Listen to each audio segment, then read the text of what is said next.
This program features live coverage of an African safari and may include animal kills and carcasses. Viewer discretion is advised. Good afternoon, everybody, and welcome to your sunset safari where we're here on Tswalu Game Reserve. Not much sun to be setting this afternoon, but at least there is a very beautiful scene here out on quarantine. Nice, lovely, long grasses. Sky is still gloomy, but at least it has not opened up to rain on us. So I'm very excited. I think there's some ellies not too far away. So jump on board, everybody, for your live safari through the African bush.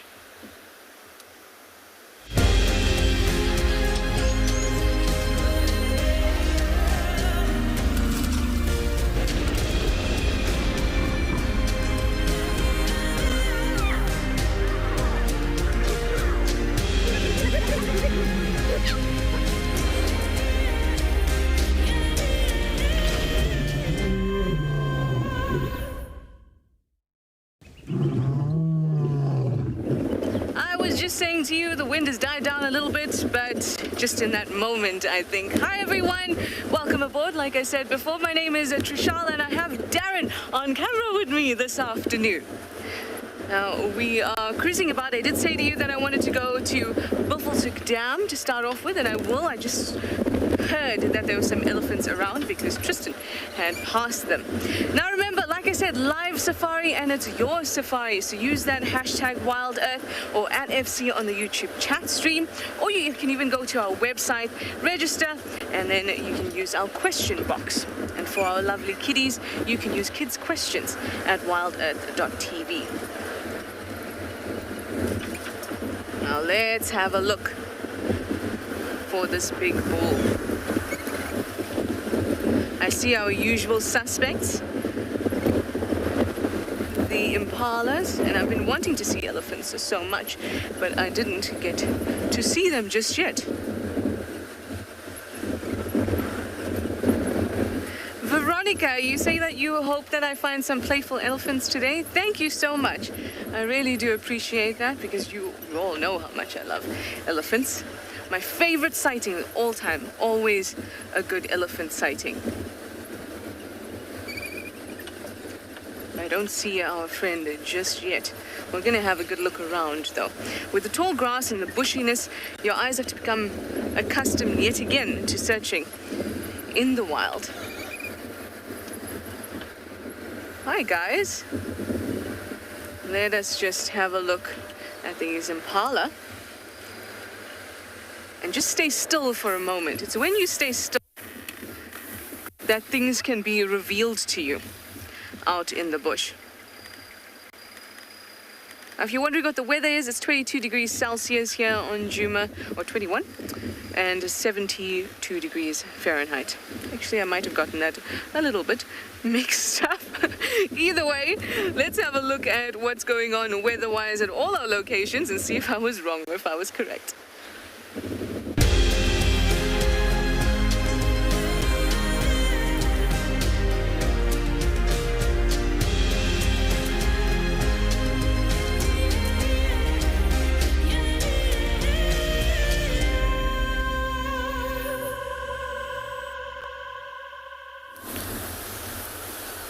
Well, I'm sure, as Shoshana mentioned, the wind is absolutely howling.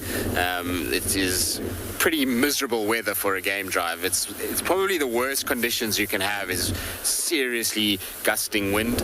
It doesn't help with most of the animals. They don't particularly like being in the wind like this, and you'll find things like lions, leopards, everybody really just tries to seek some sort of shelter and tries to just try and kind of get out of the wind as much as possible. So hopefully, as the afternoon progresses, it'll slow down and we'll get whatever needs to come out. Anyway, my name is Tristan. On camera, I've got Claunie this afternoon, and it's really, really good to have him on board. Hopefully you'll be very nice to him and comment on his abilities. I'm sure he'll do a fantastic job. Now, sort of plan for us this afternoon is we're going to head south from where we are now. We're going to head towards Treehouse Dam and then slightly kind of cut a little bit to the west from there. Right at the end of the game drive this morning, I picked up tracks for, I think it's Mulawati, big male leopard, on top of where we had driven. So I'm going to just go and try and scratch around. In conditions like we've had today, a male leopard can walk a long way through the course of the day. He doesn't sit still, and so, you know, he could be far, but we're going to try.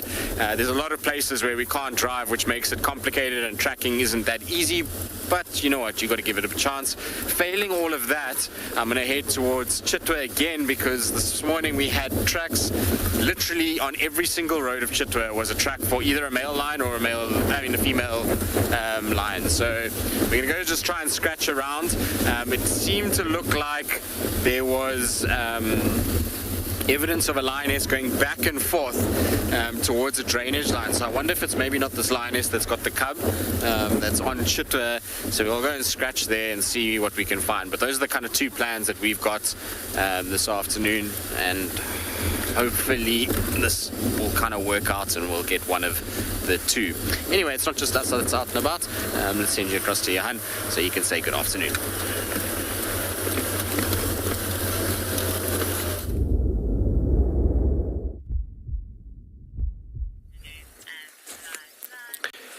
Good afternoon and welcome back to Tswalu Kalahari, and look at that gorgeous view we're having with these stunning clouds covering these beautiful mountains this afternoon.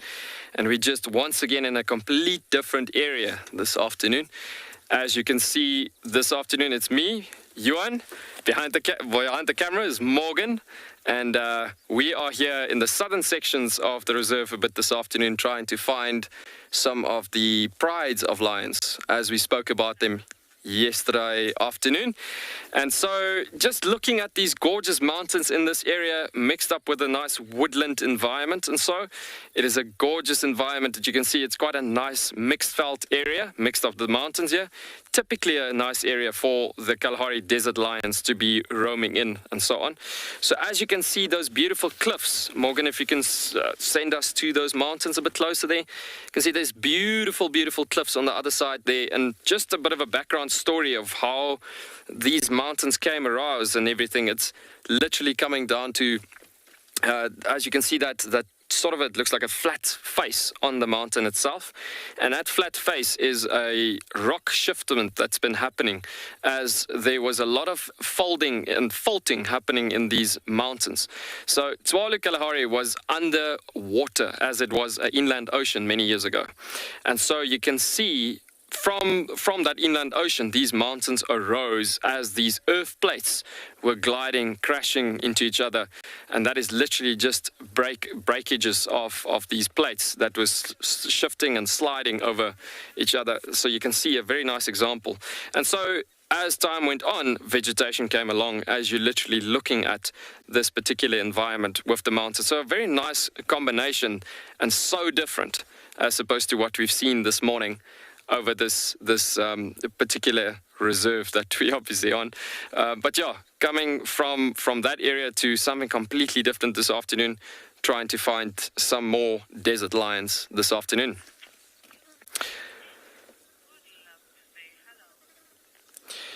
And so from this gorgeous view, we're going to continue down the road and see if we can find these lions' tracks further down the road. We're going to send you to another gorgeous location.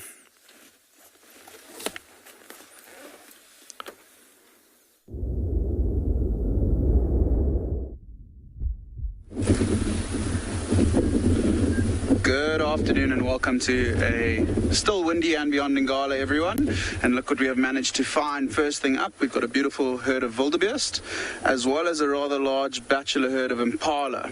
You can see that Wildebeest just standing up now. The rest of the herd has just moved behind this Vakelia tree over here, the old acacia, and they're moving and feeding around the grass. And fortunately this afternoon we managed to get across the Timbavati River at our causeway, so we are on the northern side, exploring an area that's almost been untouched for the last couple of days. My name is Nick, and behind camera this afternoon we've still got OD, and it is a really lovely afternoon here, nice and cool, and it looks like we are going to be kept dry. The rain looks like it is staying away from us this afternoon. Nice start with these with these impala and wildebeest this afternoon. OD's on the impala at the moment, and you can see lots and lots of males. Some older males there with the larger horns and some of the younger ones as well. And you can see they're quite relaxed in this clearing compared to what we saw this morning with the impalas and what Ross was speaking about at Pinda. The wind is still blowing quite strongly. You might be able to see it in some of the leaves in the background of the bushes and the grass blowing. But with this large congregation of animals, lots of eyes and lots of ears to keep alert for any predators around, those lions and leopards that we've been looking for. So they seem to be rather comfortable this afternoon. Also quite early in the day, just after 4 o'clock in South Africa. So the likes of the nocturnal predators, the leopards and lions, probably not getting active just yet. Even though it is cool, means that they'll start getting active maybe a little bit earlier tonight. They're probably still resting from the long evening last night. On the Wildebeest, and you can see there's a beautiful wildebeest standing right there in the middle, staring straight towards us with a little piece of grass hanging.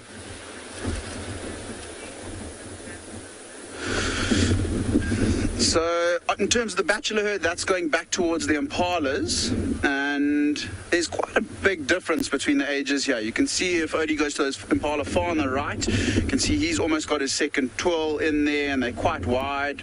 And there's some younger ones. I haven't seen any 1-year-olds or 2-year-olds. There's a couple 3-year-olds there, and I'd probably say the average age is maybe 6. It's between 5 and 7, so I'd guess around 6. Quite an interesting question to ask, though, because ages of animals is one of the things I do enjoy trying to gauge. And with this herd, there is a wide variety of ages, but it does tend to be a few males that are a little bit older. And also this time of year, the impalas haven't yet started their rut, so they're not really preparing for breeding yet. So we do tend to see males in aggregations with the females and the larger herds, as well as these bachelor herds. But I haven't seen a bachelor herd of this size on the southern side of the river for the last couple of days. So it's quite nice to see so many males around together. Back towards that wildebeest that we were speaking about earlier, quite a big one. You can see he's quite a bit larger than any of the others, and he's got really nice thick set of horns, and that is the dominant bull or territorial male in this herd. He's done quite a good job in securing this territory. It's a pretty pristine area on Ngala. There's an old airstrip just over where all these animals are, so there's really nice short grass for them to feed on. And his behavior, well, right now you can see his head is right down, feeding on that nice short grass. But he'll make his territory around this area, scent mark. We've been seeing a couple of wildebeest covered in sand with their horns full of sand as well. And that's just a means of telling other wildebeest that they are big and strong. And we're just going to spend a bit more time with these impala and then move on in a westerly direction along the Mvati River this afternoon.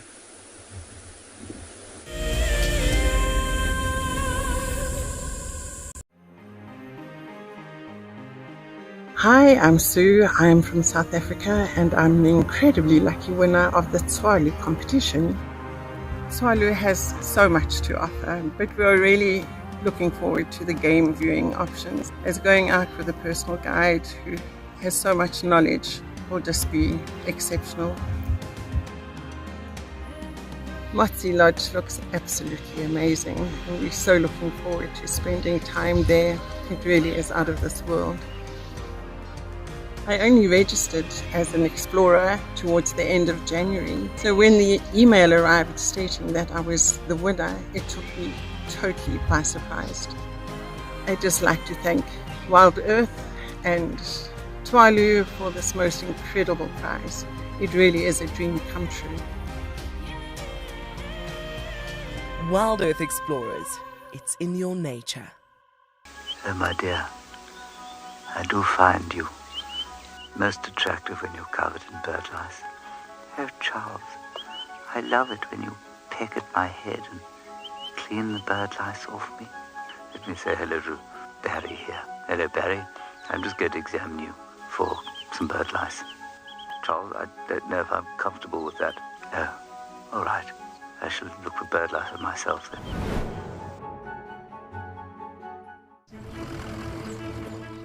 My name is Taylor McCurdy, and I work for Eco Training. I love hearing from all of the viewers. However, I particularly enjoy those of you who have been watching for a few years. Your questions are just so advanced and they really get me thinking. If you'd like to ask a question on Wild Earth, you need to register on our website. Once you've done that, head to the live safari page and submit your questions below the live feed. Hello, boy. You are a monster. And he's coming right up to us. Hello, boy. Oh, settle down. Settle down. He is very, very close. He's pushing his trunk against the car. You can feel the car moving. Hey, hey, hey, hey. Stop that. Expect the unexpected here on Wild Earth daily.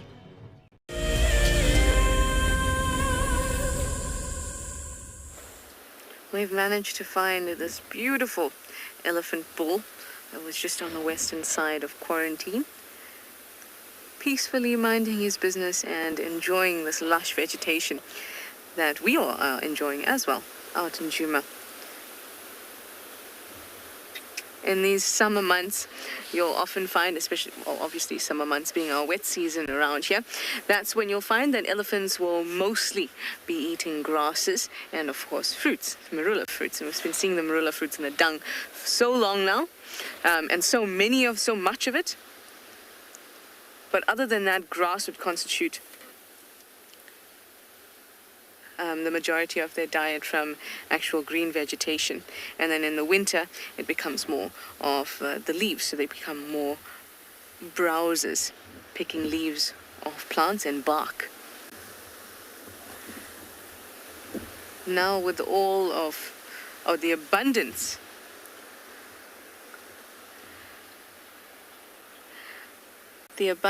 means that they can eat all their favorites first. Lyndon, did you want to know why, I think it was Lyndon, excuse me if I've got it wrong, you'd like to know why elephants are considered one of the most intelligent animals. That's because of the size of their brain, but not only the size of the brain, the number of neurons that they have in it, and the different parts of the brain that are used in emotional intelligence, not just motor function. A large part of your brain is used for being able to control this machine that you are, this body. And we are special because our brain, a lot of it is adapted to living in these social circumstances, emotion, and emotional intelligence, and then intelligence in terms of, math and things like that. And elephants have a well-developed temporal lobes. That's why they are considered emotionally intelligent. And when you spend time with them, you can kind of feel it. I'm a scientist, so it's difficult for me to say, to quantify that, but you can definitely feel it. They can see you, they're very aware of you as an individual on the vehicle. They'll look at you in your eyes. They're also very curious. And apart from that, they also have something that other animals, or lots of other animals, don't really have. Or rather they have, but they don't have the ability to do what I'm about to say, and that is to have a limb that is free. So the reason, or one of the reasons that we have done so well, so successful, is because we have hands that are free to be able to grab fruits, to be able to touch ourselves, clean ourselves, take a parasite off ourselves. Other animals, they need to use all limbs to be able to walk and to move, to be mobile. An elephant has a limb, shall we say, in parentheses, in the form of a trunk that allows them to be mobile and still be able to touch themselves, to touch food, fruits, other animals, each other. And that's just more sensory information that the brain is taking in. So all these things link up with the brain.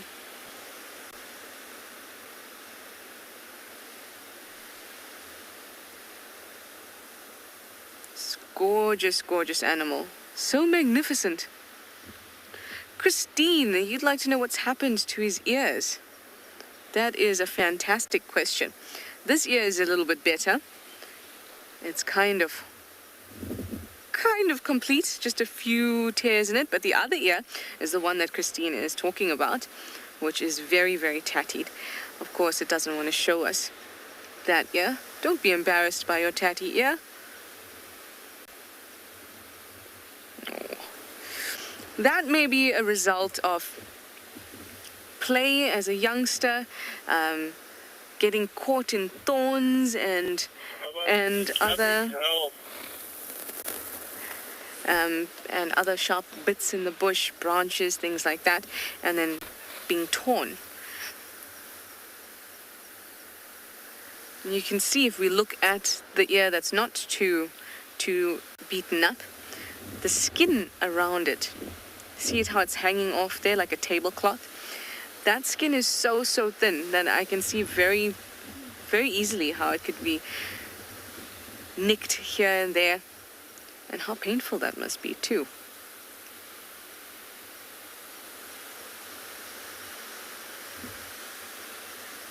It's so light that it just catches the breeze. Oh, look at that.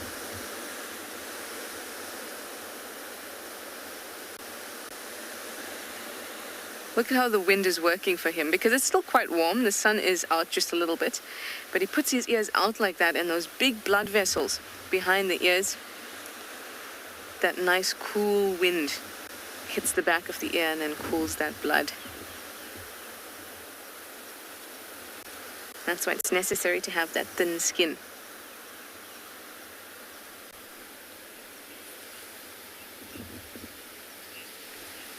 Renal, you'd like to know if I've ever felt the texture of an elephant's ear? I have not. I have not felt the texture of an elephant's ear. But I have had ears very close to me before, and they look quite smooth. So you can see the rest of the body has a lot of wrinkles on them and fine little hairs, especially the youngsters. And the ear is very smooth. It looks very soft, but when they're very close to us, you can see it's quite rough. It's just very thin.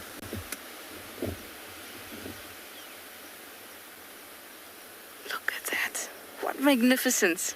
Like a rock almost. A rock that's been carved out.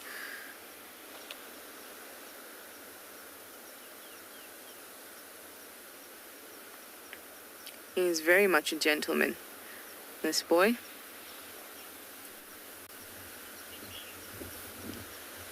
So slow, deliberate, and purposeful. There's always something to be learnt from elephants. Anyway, I'm going to send you over to Nick, who has found something very cute for all of you.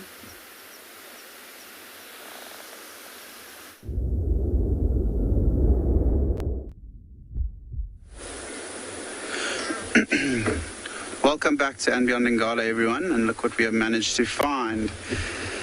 A group of very small Warthog Piglets, or a sounder of them. And it's very unusual to see just the youngsters like this on their own. And if you have a look carefully, can you see how they, even now, are coming straight towards us? I think with the wind blowing, they've somehow managed to lose their mom. We did see her when she was here, and she moved straight up the road away from us. She did try to come back and look for them, but hasn't managed to find them yet. But have a look how inquisitive they are, coming right towards us. You can imagine they probably haven't seen too many vehicles in their lifetime, and I haven't counted, but looks like there are 1, 2, 3, 4, 5, 6, 7 of them.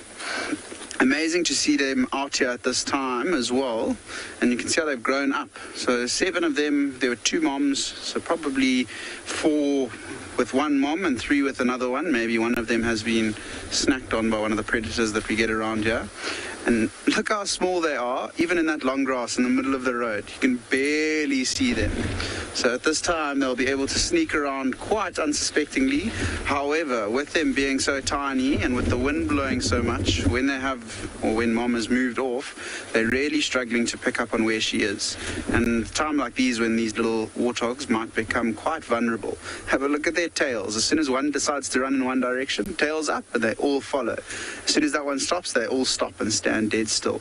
See how they're looking around in all directions as well. I think they are relatively nervous, and No, quite special to find them on the road like this. You can imagine if they were just to the side of the road, there we would have had no chance of seeing them. They would have disappeared into the long grass and into the bush.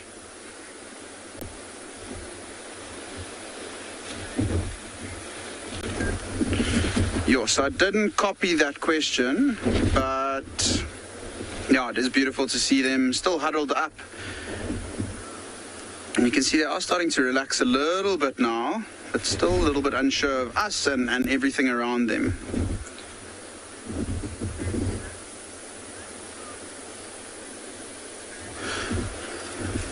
Okay, so Angela, the wind did make that a little bit tricky the first time, but I managed to get that question.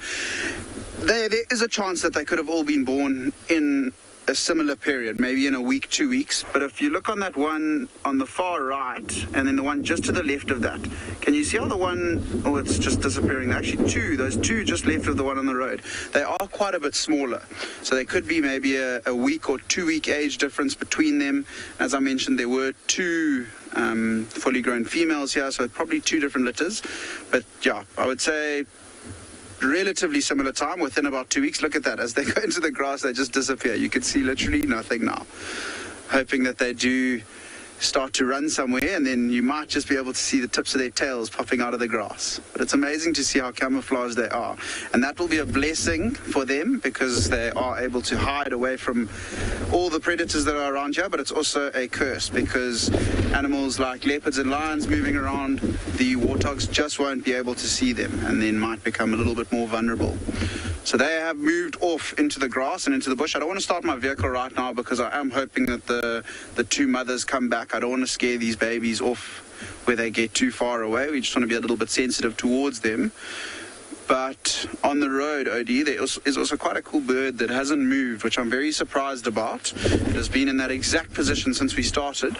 And if you have a look, can you see how it's got a beautiful red face, nice dark colorations in the feathers, and that is a Swainson's spurfowl, one of the more common ground birds that we get around here.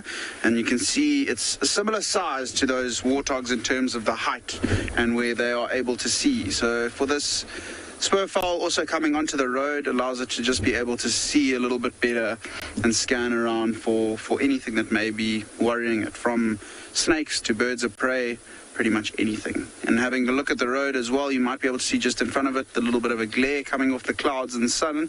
See how wet the roads are. The Ngala,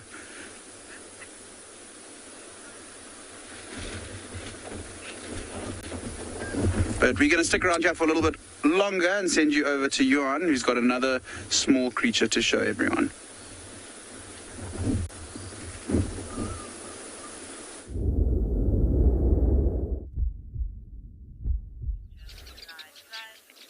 Welcome back to Tswalu Kalahari. Look at this beautiful little raptor that we've got here.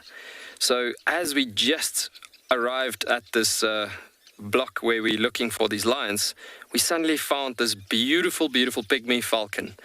And this Pygmy Falcon is actually the female of this particular species. The reasoning behind it is she literally wears this little gown like a dress on her back shoulders. So she's going out a lot of evenings. I'm joking, but yeah, she's dressed pretty nicely for her husband and living in a monogamous pair. The male, unlike many other different species of birds, generally males of birds are quite pretty, obviously to attract the females. In this species, the females is the pretty one, and the male is just dull and grey in color one, as it is. But yeah, this is the smallest raptor in Africa. As you look at this little guy, we're talking about roughly up to about 7 to 8 centimeters we're looking at right here. So it's a very small raptor, as it is. You're looking at about a matchbox and a half size. But yeah, this particular guy, for those of you that's been joining us on safari for the last couple of days, we were talking about this beautiful Sociable Weavers nest, as you can see on the right-hand side of the screen. And if you listen very carefully, I just want you to listen a bit. You can hear all the birds chirping and flying in and out. So there's quite a lot of sounds happening. And it's the Sociable Weavers, which is obviously the owners of this nest.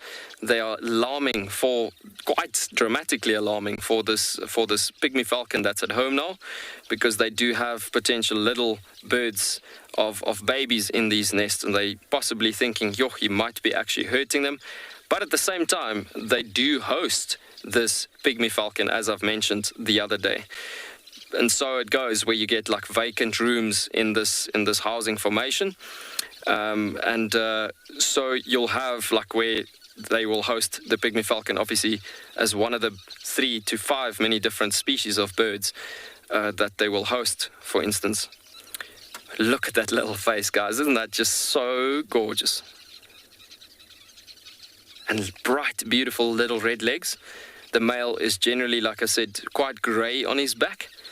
And the female is this particular character.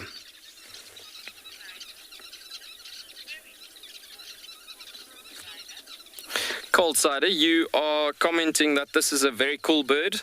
I couldn't agree more. This is a beautiful, beautiful little bird. The crazy thing above it all is to think about that this bird is occurring in the Kalahari, and they actually hunt mostly on little geckos and little lizards, mostly on little barking geckos and like the Kalahari sand skinks and that sort of thing. But yeah, so cool to see this little guy. And even the beak and the bill you're looking at there, it literally looks like, how on earth could this be even a raptor with a functionality like that? But yeah, look at the beautiful banding as well on the tail itself. But just the colors on it as it is, so beautiful. Look at the red markings just behind the beak as well there. And so beautiful. Yeah, so they're extremely territorial and very monogamous. So they are literally in that situation until death takes us apart. And like I've mentioned the other day, you will have the nest itself also being inside this particular Sociable Weaver's nest.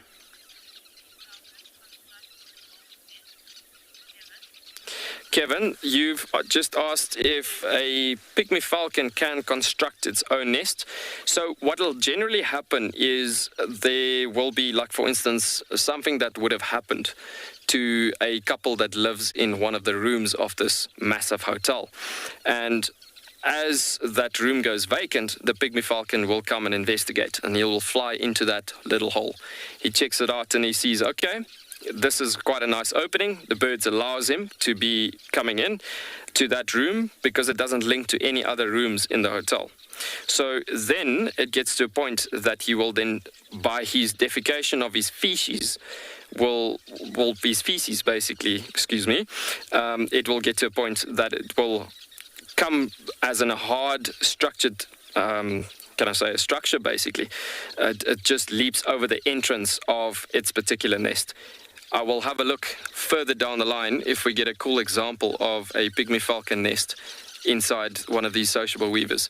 But the only construction they do themselves is actually the white feces section of the actual nest that they do like a layer art of the nest itself. Now, if we all listen very carefully, you can actually hear these the Sociable Weavers just freaking out completely.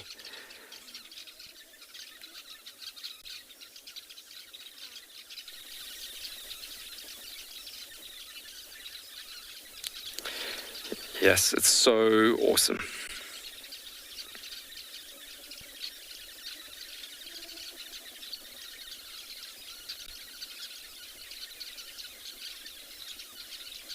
You can see she's very attentively looking around, and the tree she's actually, obviously where the nest is situated at, on the bark you get this Kalahari tree skinks that sometimes comes up and down the stems of the camel thorn trees, and so you can see she's looking and scanning on that bark up and down, trying to find one of those lizards. Actually, quite aggressive, these little guys, as they I guess it comes down to their size thing, where they're so small, and you know that thing where they say dynamite comes in small packages? That's exactly it.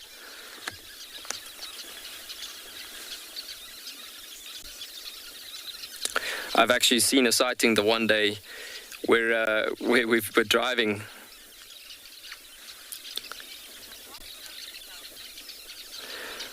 Sorry, Gwen, could you just repeat that quickly?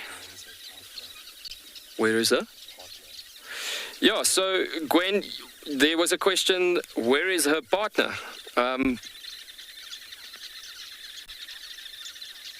So Falcon has just asked the question, where is her partner? So what happens is when the Pygmy Falcons move out and about to forage and obviously go look for their prey and whatsoever, they do happen to fly sometimes independently. So the thing is, she could be having chicks inside a nest and she just came back to maybe giving some food to them, and the partner is still out and about looking for some food. But they always, at the end of the day, find each other again. But it's so gorgeous that she's actually sitting for such a long time still on the same branch. We were actually getting a bit concerned at one point if we were still going to see it by the time we're going live. But yeah, I mean, it's so cool to see that she's actually displaying herself so much. I don't know if you've seen how beautifully she unfolded her feathers there and just straightening it out a bit. And this also helps with cooling down the body temperature as well. So as I wanted to say a bit earlier, it's actually quite interesting to see the one time as I had a sighting driving through also quite a mountainous area, and we've been driving and I suddenly see this black-chested snake eagle, which is actually one of the common eagles that we get in the mountains in the Kalahari. And I literally saw this Pygmy Falcon coming over the head of this black-chested snake eagle, which is most probably about 20 times bigger to 40 times bigger than this little guy, and literally started pecking on the head just because it was invading the area of where this little Pygmy Falcon was coming through to. So yeah, that was actually a pretty cool sighting that we've seen that day. You see sometimes quite interesting things in the desert and quite brave situations, shall I say.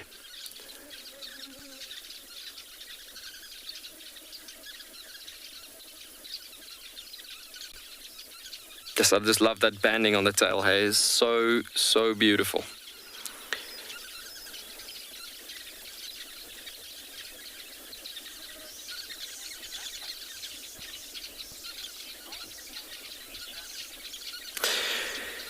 So from this beautiful little Pygmy Falcon, we're going to send you over to Nick with another beautiful little creature.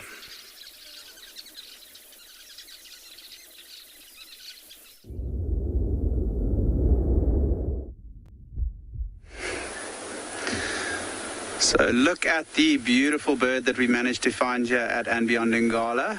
Pygmy Falcon. I'm very jealous of Joanna Tswalu. I've never seen one and I would absolutely love to see one. But this bird is also one of my firm favorites. It's given me so many memories of coming down to the Lowveld in the summer months, and that bird that just took off as we got it on picture is a southern Carmine Beeta. I don't know if you've got those beautiful colors, that beautiful pink rosette color, as well as that dark sort of turquoise blue around the head, and a bird that has come down this time of year because of the good rains we've had. It's probably the most I've seen here in the last 5-6 years in the Lowveld. And just below them you can see there's a beautiful dazzle of zebra as well, and around us there was a wildebeest bull and a giraffe and impala as well, which some of them have just moved behind some bushes, but you can see with the wind the effect that it's having on the animals all congregating. As I said earlier, the more eyes, the more ears, the safer they feel. I don't know if you can hear that little call in the background of the Carmine Beeta. The wind and these marilla leaves might be blocking it out, but it's also a really pretty call and lovely to hear it in the bush. See how the zebra's heads are all right down on the grass, feeding on the short grass as well. They tend to feed on grass that is a little bit longer than the wildebeest, and will often be feeding together as a term, a way that they graze together so that they can each get the food that they are after. See how the zebra's tails are consistently flicking as well in the wind, and that will be primarily because of there's that beautiful Carmine Beeta flying around, because of the flies that might be bothering them, just chasing them away with the tail. It acts as a really nice sort of whip to chase them away. See on the left shoulder of that front zebra, you can see a little bird that's attached to it. I already tried to get my attention to it earlier. It's also just disappeared behind a bush. But it was an oxpecker of some type. I'm guessing that it was a red-billed oxpecker. And with a nice aggregation of animals like this, there'll be lots and lots of oxpeckers around because there's lots of food. Lots of impalas through there. You can see the birds flying through there, similar to what Ross had earlier this morning. A whole bunch of barn swallows flying around. And speaking about those flies and insects that have been attracted to the zebras, these swallows might be flying around and hawking them from the air. You see how fast and nimble they are as they go through there. It's almost just like a black dot going from screen to screen. And on that, yeah, they are red-billed oxpeckers. I've just picked up my binoculars and it's just jumped onto that that impala ewe, and it's trying to get right inside her ear. And you can imagine with the oxpecker's primary food being ticks, and ticks tend to go after the softest spots on the animal, so down between the legs and the softer groin parts, as well as the ears, believe it or not. So oxpeckers will often go into the ears of these animals, like we just saw with that impala. And yeah, it's quite interesting that the animals, I mean, obviously it's not very comfortable for the impala to have an oxpecker digging down deep inside your ear. I don't know if anyone's ever had an insect inside your ear. It's an incredibly uncomfortable feeling. However, the oxpeckers are doing a bit of a good job for the impalas by taking the ticks out of their ears and removing them. Still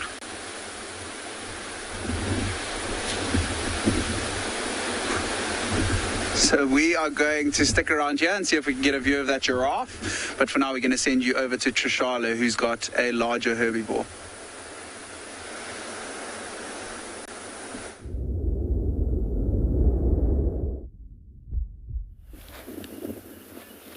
Larger indeed.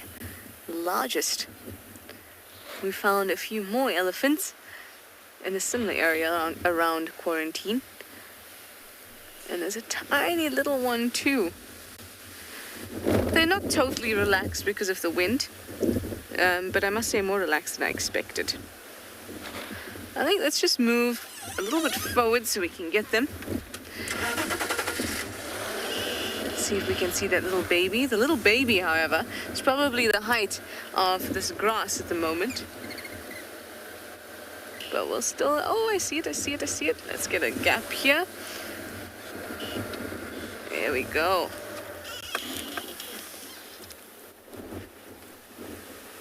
Look at that. So sweet. Off it goes, wondering, what is this new world? Mom, is the grass this green all the time? Unfortunately, no, little one. So enjoy it while you can.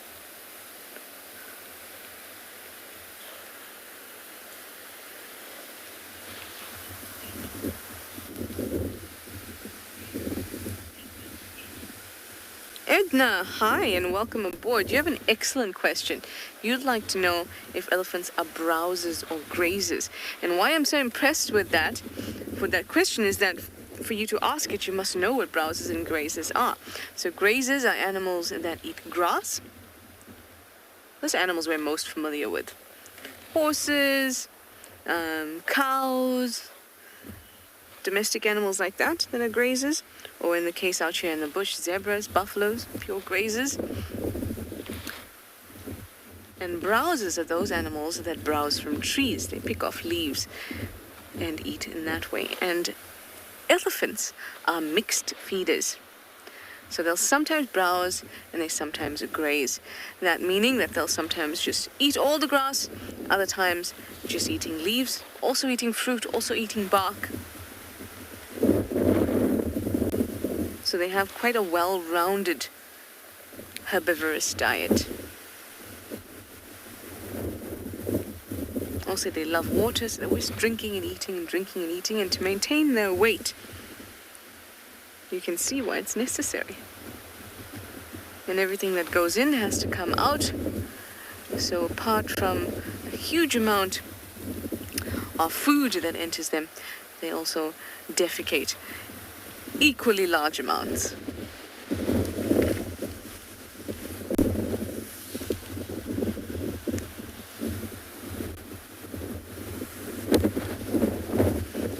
That's not a very large herd, but I know that there is a larger herd, or there was a larger herd about an hour ago, coming down from about Sydney's Dam area. So perhaps it's part of the herd. You know how they often spread out so that everyone can eat, but they'll still regroup at some point. So I'm going to keep on moving towards Buffelshoek Dam as my original plan was, and see what we pick up along the way.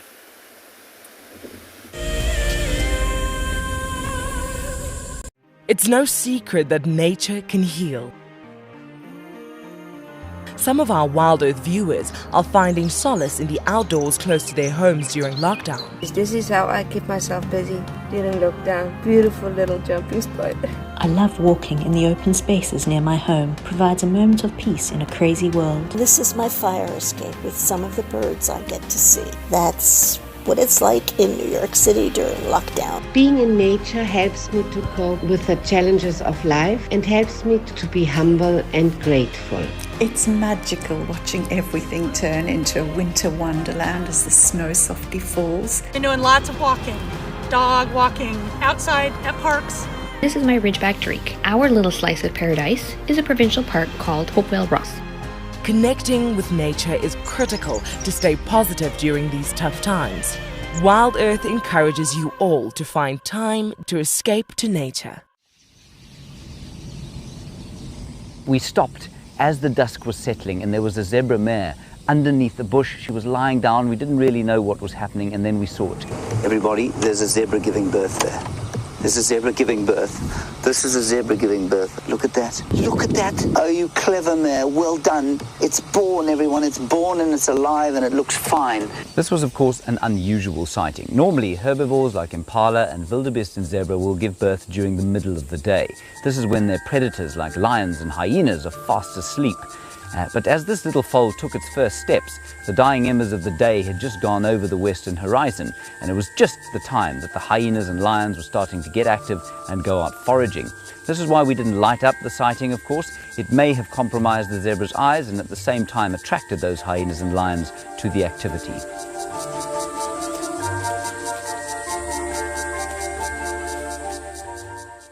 My name is Lauren and I'm currently working in Djuma Private Game Reserve here in South Africa. I love answering your questions during the live safaris. It's my favorite part. It feels like you're on the vehicle with me and I'm able to teach you exactly what you want to know. If you want to ask a question on Wild Earth, then you need to register on our website. Once registered, you must go to the live safari page and ask your question below the live feed.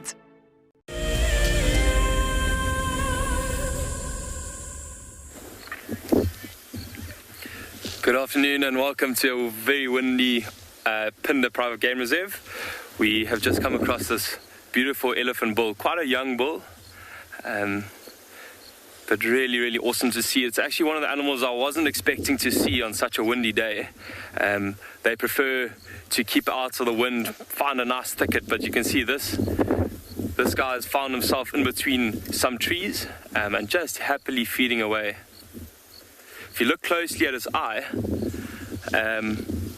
he's got a lot of that white mucus or foam, sometimes referred to, and we can tell it's such a windy day because all of that dust and different little seeds and things that have flown into his eye, that's where it's collected, quite similar to us when we get a little bit of dust in our eyes.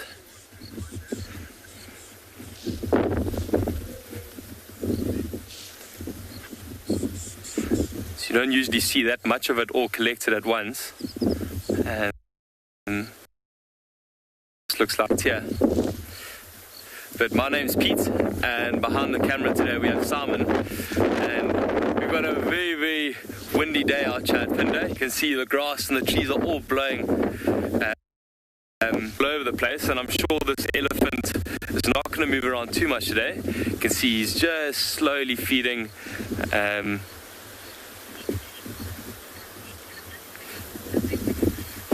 We are quite selectively what he's trying to look for. You can see there's a lot of luscious grass around at the moment and various shrubs. So he's moving very, very slowly.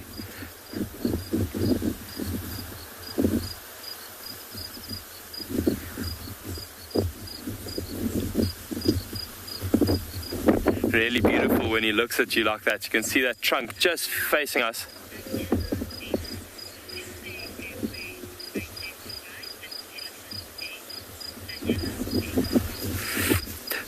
Thanks, Daniela, age 12.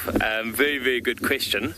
So when we look at this bull here, if you look just above his eyes, he's got those little dimples or indentations there. And this is usually 5. And as they get a little bit older, those indentations get deeper and deeper. See, you got it. A little bit of a fright as someone just approached. They didn't know the elephant was this close to the road. But look at that ear now, just getting blown by the wind. You can see quite beautifully that those veins as well, that play such an important role in keeping them cool on super hot days. But today's a nice and cold one, so they don't have to be flapping those ears too much. I may have to reverse a little bit just now if he does get any closer. See, he's very happily just feeding away.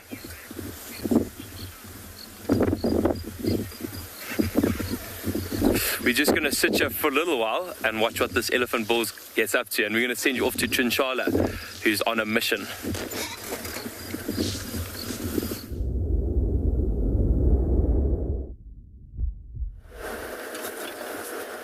On a mission I am. A mission to get to Buffelshoek Dam on the roads that we can actually drive on. Remember this morning we had a look at some of the roads and how eroded they can become with the water, and you can see this road much better. This is one of them we can use, called Aubrey's Road, and it's going to take us all the way up to the northern boundary.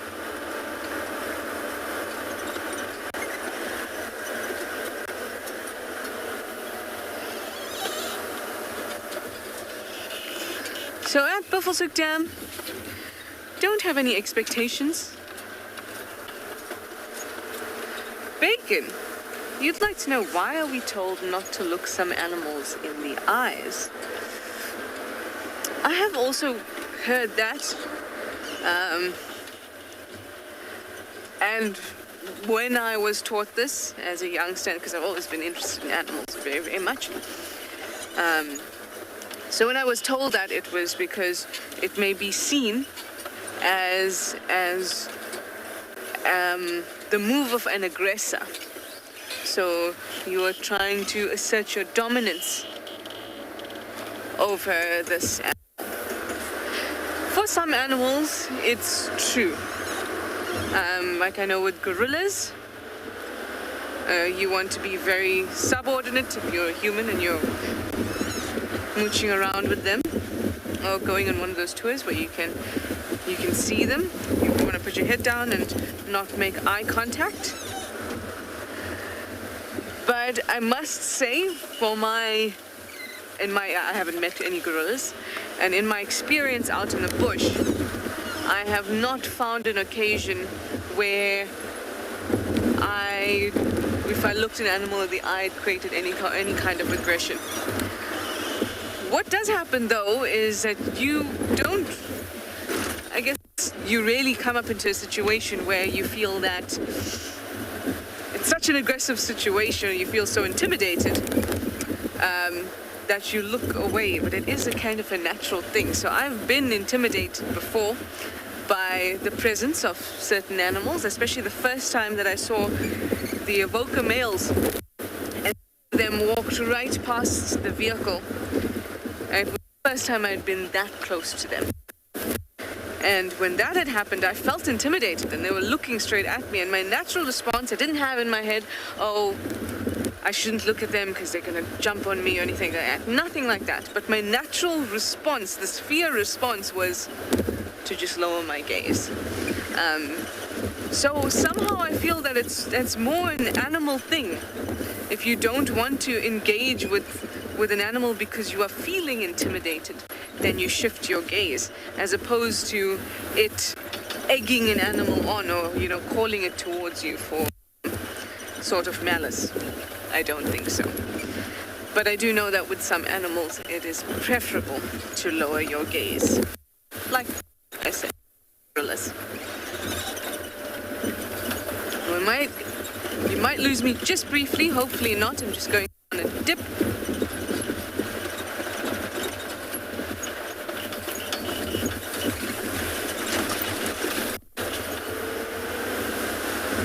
Did you lose me? No, you didn't. At least I don't think so. Yay.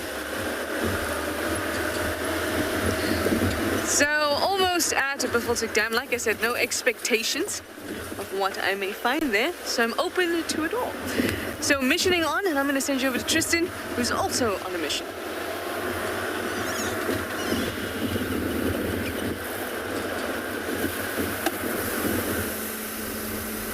We are on a mission. Unfortunately, we didn't have much luck with those leopard tracks because of the fact that they crossed into a very thick block and there was nothing coming out that I could find. But I'm debating whether or not to cross the Mulawanini at the moment. Hopefully we won't get... It's fine though. These Land Rovers are nice and light, so they generally get across pretty easily. That was actually very painless, so that was fine. So we've just come out to Chatwa, just try and see if there's any sign.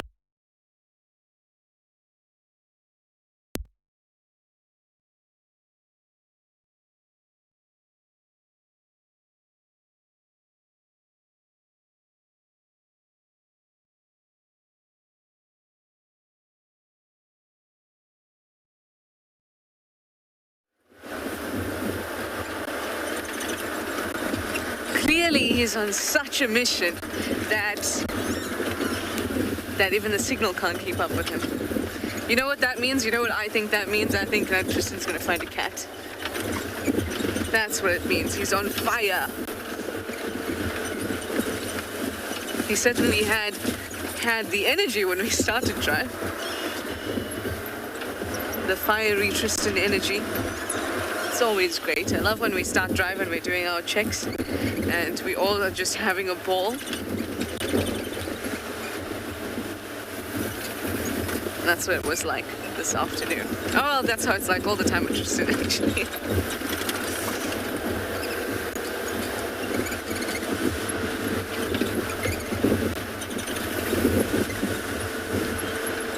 Leon, you have a really good question. You say, what is the best way to react to hyenas on foot? That's a really good question, and quite honestly, you have to... I know that we see the soft side to hyenas, and that they're always around camp, and we walk to them on foot, often and quite close, but that's not the way you should react if you see hyenas on foot. You need to be very still. Any other predator on foot that you did not expect to be on foot face to face with. Any other predator, you are quiet, you are still, and when you see the opportunity to move back or to find a defensive place, maybe it's against a wall, or maybe you can creep inside, anything like that, then you do that. But the number one thing you need to do is to be still and quiet, because that animal is not there for you. Something else has attracted this animal near you, or in the same area as you, or whatever it is. So it's not looking for you. So the last thing you want to do is bring attention to yourself, because that's a dangerous situation. So you keep very still. You safe place to then go and hide, and then cry, and then change your pants. All right, going through the dip, and I'm going to send you over to Tswalu. Tswalu has a predator.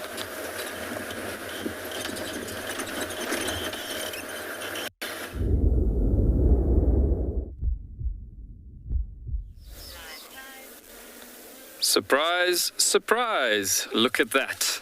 So we've completed the block and we get to the eastern side of the block, and suddenly wanting to obviously see the tracks coming over, here the guys of Pride of Lions, of Young Lions, surprise us on the road. As we obviously closed off the block looking for the tracks, And here they are. As tracking is a very, very important division, once again, in the Kalahari of finding animals. I mean, in a vast wilderness like this is the only way to find animals mostly. And just looking at this beautiful young lions, this is a breakaway pride from the southern pride that I've mentioned actually yesterday afternoon. And so if you look at this particular young animal in front here, it's just a young lioness. She's about roughly just about 2 years of age. But looking at her, I mean, just such a gorgeous animal. So she would be getting close to almost a full-grown normal African lioness size. So as I've mentioned when we spoke about when we found that male lion yesterday, the sizes of them is so interesting how quickly they bloat in size due to, as you can see, a much bigger lioness on the right-hand side there as well. But due to their true bloodlines occurring in the true areas of existence where they truly belong. And so that comes down to the body will bloat onto the right size, and the real size is what they should be and would be occurring to in a certain area. But look at that, just coming to, speaking of which, talking about the dark bodies, the true bloodlines highlighting that dark body so much. I mean, seeing how that beautiful fine tint of dark hair comes over the body, full on. And you might find that present with other normal African lions in Africa. But looking at that particular concept and situation, that's one of the dead giveaways of your Kalahari lions, being very dark in appearance. As even your females, it's not just the males with their manes looking like that. You would find that they appear very, very dark in color. And that also helps them blending in with this typical type of environment, as they do really well in this area, like with that coat, as they have that present. But yeah, so incredible to find, once again, desert lions.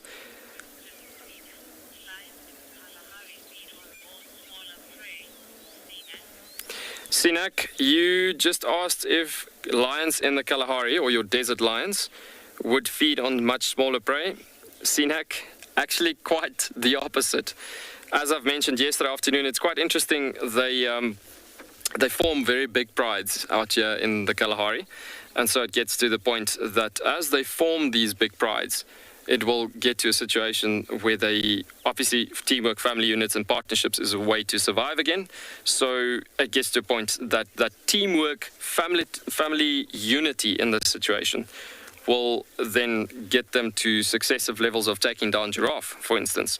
But lions, first things first, and that doesn't matter with Kalahari lions, if it's Kalahari lions or normal African lions. It gets to the point that the bigger the pride, the bigger the size of the prey, but very, very opportunistic hunters at the end of the day. They go for whatever they stumble across when they move through the bush. And but in this area, as we started off the afternoon showing you the environment that they typically like to live in, it's a gorgeous area that they like to move through, this mixed environment of thicketland to a semi-savanna woodland to a mountainous area. As you can see, look at the environment that we're sitting in right now in this block, but so beautiful. What's mind-blowing about this situation is that within a pride, this is a pride of, like I've mentioned, it's a breakaway pride of young subadults, and so these are all mostly youngsters, but even with being young animals, they break away as a couple of young animals as there's new cubs within the Southern Pride, and they're actually part of the Southern Pride, these lions. And so these 6 young lions have been seen on eland kills before in the last couple of months and so. And I mean, an eland, you can push an eland's weight anything between, on average, on 800 to 900 kilograms. I mean, that's crazy. But doing so well in this ecosystem.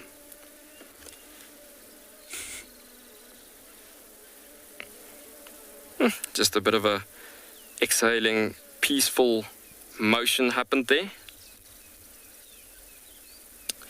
So as I would have said to guests on the vehicle, I would have definitely said we're going to stick with these lions for the most of the afternoon, because we are going to get some more activity levels later on as the sun's going to go down And we're going to get some more activity levels happening where they might actually get to interact with each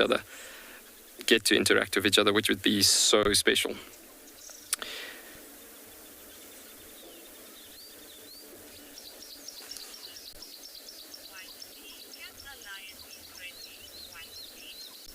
White Bee, you're asking, could a lion be friendly? So lions are very friendly animals, and so it's not just lions. I mean, you're looking at all animals as it is. The moment you show respect to any wilderness environmental animal, if I can put it that way, animals that lives in the wild and lives in an extreme wilderness environment, the moment you show respect to that animal and that animal can see that you are showing it respect, immediately that animal will react friendly. And just because it's feeling comfortable with you. See, the thing is, lions, like all other animals, have different different zones of comfort, if I can put it that way. The first zone where it's really comfortable, and that's exactly what's happening right now, is when it's in this condition being called the comfort zone. And that's the comfortable zone. Obviously, that's when they're very relaxed with your presence being there. It's when they're not stopping doing with whatever they were doing before you were there. So then you get alert zone, when they immediately lift their heads up and they would look at you, and that's exactly what we were talking about. You now disturb them, but within an alert zone, that could have been where you get into a surprise situation. You come around the corner and boom, there's lions surprised. And you are just as surprised as they were surprised. But the moment you show them respect in that situation, where you reverse back into a comfort zone, that animals will immediately become friendly again. And then the next zone, you get to a alert zone, to a proper, from alert zone to warning zone. That's specifically when they either go into a motion of a bit of a mock charge, or typically in a situation where they will just be growling at you and so on. And then the last zone would be a critical zone, and that's obviously where you never want to be ending up into. And that critical zone is typically where they either fight or flight. But brutally honestly, I mean, you should never ever get to a situation like that. It doesn't say that you couldn't stumble across animals unexpectedly and you get quickly into that last zones. But then the key factor in that situation is, once again, respect. Show respect to wilderness environmental animals, and immediately they go back to being, in this case, sleepy lions.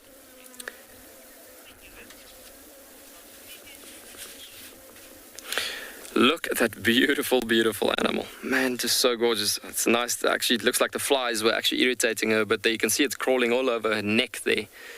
But, yeah. We will see you a bit later with this beautiful, gorgeous pride of lions.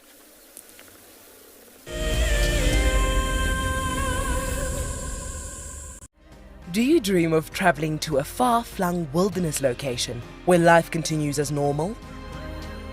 A place where you can escape to nature and breathe. If you become a Wild Earth explorer, then this could soon become a reality. Subscribe today and stand a chance to win regular travel prizes. Wild Earth Explorers, it's in your nature. Converging game path will invariably lead you to a water source, but treat all water as suspect. One of my favorite ways of purifying water is to filter out the particulates. And by just filtering it through your sock, you can clear out most of those. You can put water into a snail shell and you can boil it over a fire, or using a chemical like chlorine or colloidal silver. My name is Steve, and one of my favorite things at Wild Earth is getting questions from you. The type of questions that I really like are those ones that really help us to unpack and understand and really integrate the ecological knowledge and fully appreciate the importance that animals such as these Cape buffalo bring to the ecosystem. If you want to ask a question on Wild Earth, you're going to have to register on the website. But once registered, just head on over to the live safari page and enter your question under the live feed. Guys, just watch what's happening. See, watch the elephant, watch the lions. See, the first ones to run are the cubs.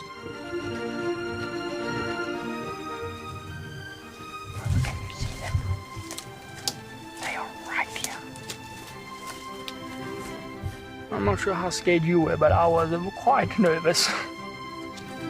Absolutely incredible. Expect the unexpected here on Wild Earth daily.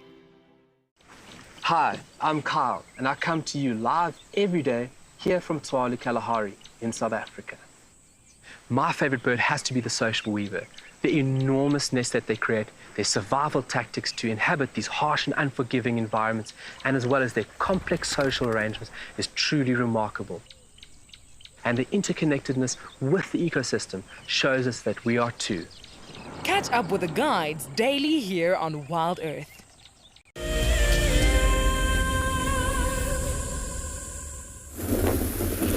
Well, as you can see, we've managed to find a lioness. Which lioness? I have no idea. She's stalking impalas at the moment. Unfortunately, the impalas have run into little Gary, which is going to take her with them. We can hear a monkey that's alarm calling too. And the impalas just ran the wrong way. She was kind of stalking up towards where she thought they were, but because of the long grass and the thickets, she kind of missed where they ran, and they've run from where she is sort of to the left of her. And you can see she's kind of watching at the moment. But like I said, which lioness, I'm not sure. There's literally so many tracks all over Chitwa. And the guys were telling me that they have 3 different lion sightings that are in different places, kind of around Chitwa. Nothing on Chitwa itself, but around Chitwa. And then, obviously, we had tracks for the Talamati Pride as a whole, coming from the north into where we kind of are at the moment. So it could be pretty much anybody, really. It could be one of the Nkuhumas, it could be one of the tortured females. They've all been sort of milling around this section lately, and without seeing the face, it's really tough to be able to ID these cats. Maybe one of you, when this cat kind of turns around, will be able to get at least a decent enough view. There's another lioness coming now as well. There's only 2 at the moment. These are the tracks that we had the whole morning, where there was tracks for 2 lionesses walking all over Chitwa. So I suspect it's these 2.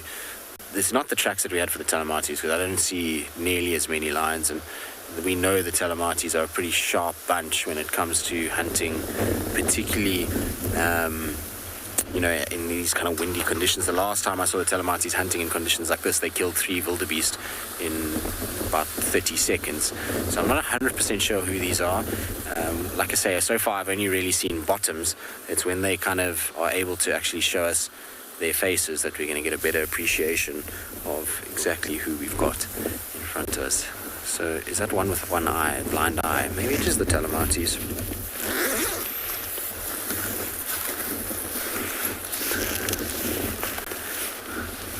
Not sure. So it depends. They don't have as distinctive a smell as wild dogs. Even hyenas, their smell varies quite a bit depending on what they've eaten and what they've been up to. Lions are the same. If it's been raining, then they have a bit of a wet kind of dog smell. If they've been eating on a carcass, then sometimes they can have that rotten food smell to them. So it really just depends on the situation. It's not always just that they have a distinct smell. They're pretty good at grooming themselves. And so they're pretty sharp with that. Now, it's interestingly enough, the female closest to us, she has very swollen teats that have been suckled on, not recently, but she has had cubs that have been suckling. It almost looks like their hair is growing back. And then the lioness furthest from us has got the one blind eye. Now, the problem is that the Talamatis and the Nkuhumas both have an individual with a blind eye. Who are you two?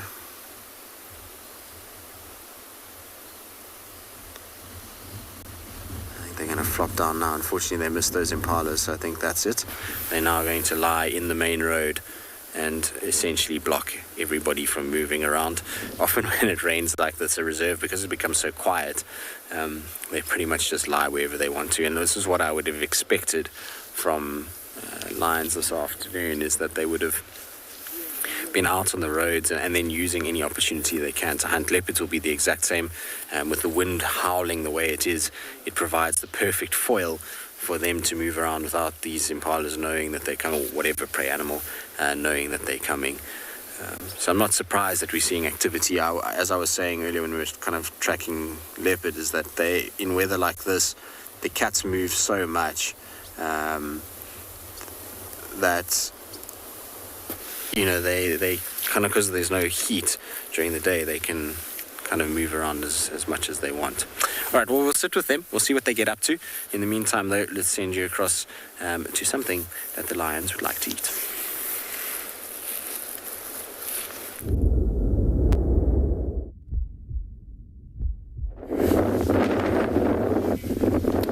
Welcome back to And Beyond Phinda. I'm sure you guys have just had such an exciting scene. It's a pity those lions didn't get any closer. Unfortunately, there are no lions in this area at the moment that we know of. But we've got a beautiful scene here of some wildebeest and zebra all together. You can see how closely they're all huddled up. It's quite a chilly afternoon, so you'd expect them just to be a little bit closer than usual, just to keep each other warm. But it's not unusual to see zebra and wildebeest together. They often are seen in similar areas, and they're both grazers, so they both will be out in these open plains feeding on the luscious grass. You can see that one herd of zebra just moving to the right now. Earlier we also saw a whole lot of young wildebeest that were born around December, January, and when they come out, they're really, really young. So they're really, really light in color. You can see one just at the back there, just following directly behind mum. And they've already started to turn that slightly darker shade. We might have to loop back around and just see if we can catch them if they're moving to the right here. Simon, I think let's do that quickly. Have you still got them? Okay, you can see them running. I don't know what spooked them. Often on a windy day, they might pick up on any scent, even an old scent, and it might spook them off. That's why they're all running. You can see them directly behind each other in a straight line. You can see the big male wildebeest there at the front. Quite a nice dark color. Really, really beautiful. And it looks so nice and clean after all the rain we've been having here.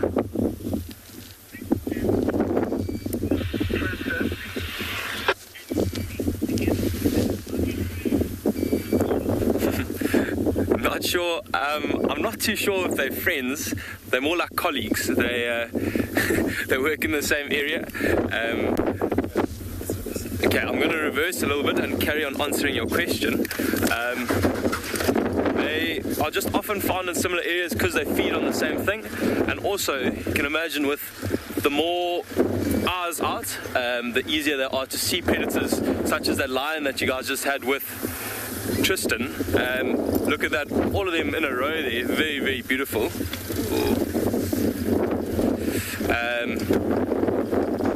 See it actually quite nicely from here, Simon.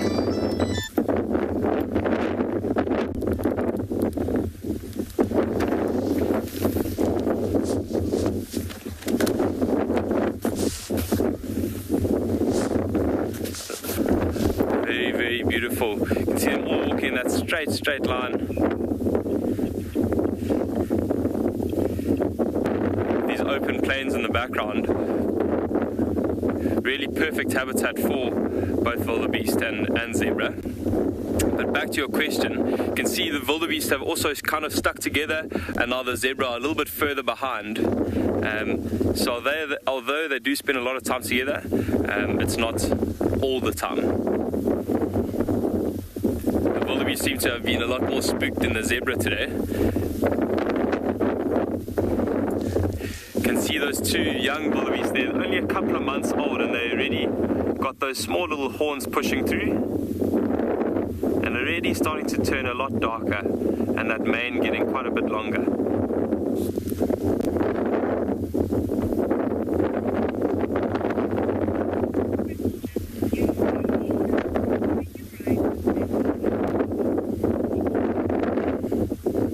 Eunice, I think it is. I know there's a movie called Racing Stripes that's about it, but unfortunately,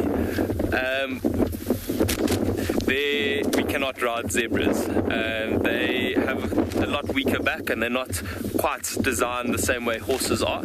So unfortunately, maybe a very young child could, but also remember, zebras are quite wild and they're quite difficult to tame or habituate. So compared to a horse, a zebra might give you quite a nasty bite or a kick if you try to get any close to jumping on top of them, especially one of these zebras out here. I'm going to once again just sneak forward, see if we can catch these zebra and wildebeest just crossing below us.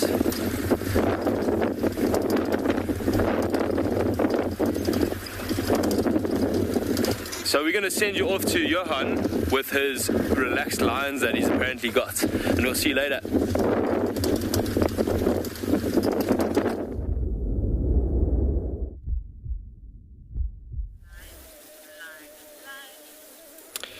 And would you know it, suddenly, as nature's made a bit of a change, there's a few clouds that's blown in a bit over these lines.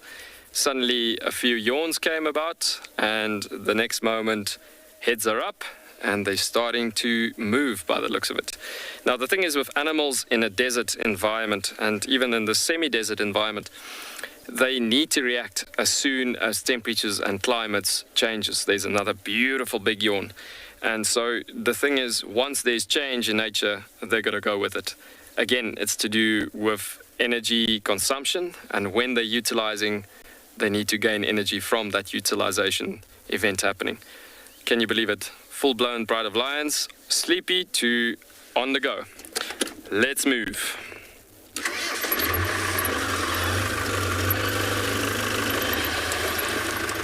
So, as you can see,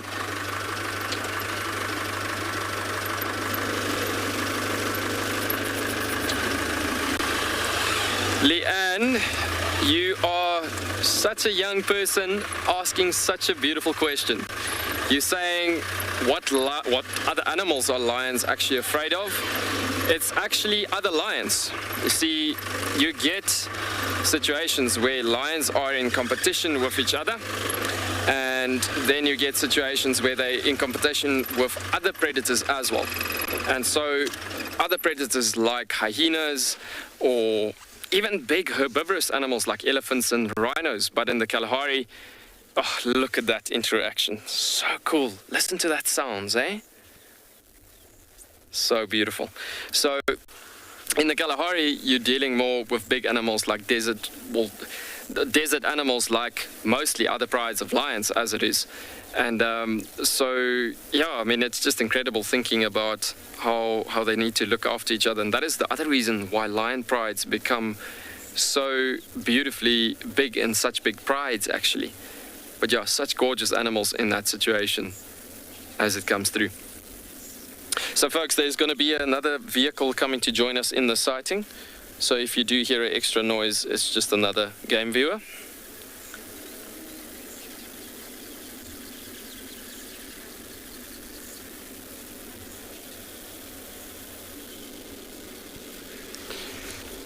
And so if you look at these conditions, you'll see also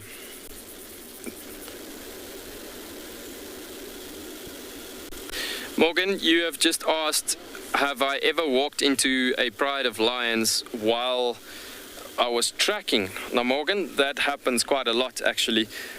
While you're following lions on foot and everything, it happens quite regularly actually. That's the same way as you track any other animal in these conditions, in this environment. You would follow those tracks, and typically what you would do is you would follow the tracks looking at the environment, and before you keep on going approaching the environment, you would constantly look at the wind direction before you continue walking through an area that could be potentially quite dangerous. And so it comes down to a situation that you just need to read the danger level of the environment. But if you do stumble across them and you have seen them and they have seen you in that conditions, just make sure that you again show respect to them, and the animals will not end up charging you. 99% of the time, that's how it goes. See these young guys just lifting up their heads as it is in this particular spot. So beautiful. some of the heads jerking up a bit.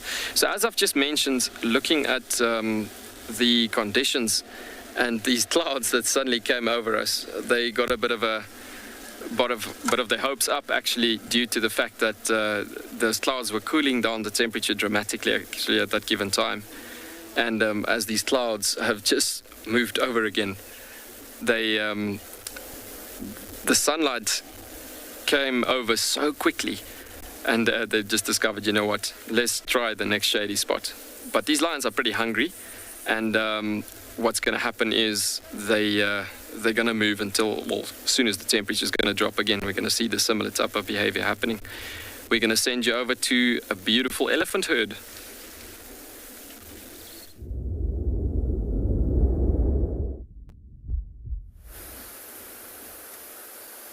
Well, we've had to, unfortunately, leave our lines just for a little bit. They're right on the boundary, and there's a number of vehicles that have guests that, you know, haven't seen anything. And so the right thing to do is sometimes pay it forward and give people the opportunity, given that we can actually follow them. If they do go south, they will head into Chitwa.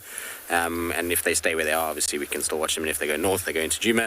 If they go northeast, they go into Torchwood. So we have a pretty good kind of area for us to be able to follow them a little bit later. So we just thought we'd let the kind of Djuma guides go through the sighting and let them an opportunity to see the lions. Now, Michael Fleetwood, as ever, you're on the ball, and you have confirmed that they're the Talamati lionesses, which begs the question as to where is the rest of the pride.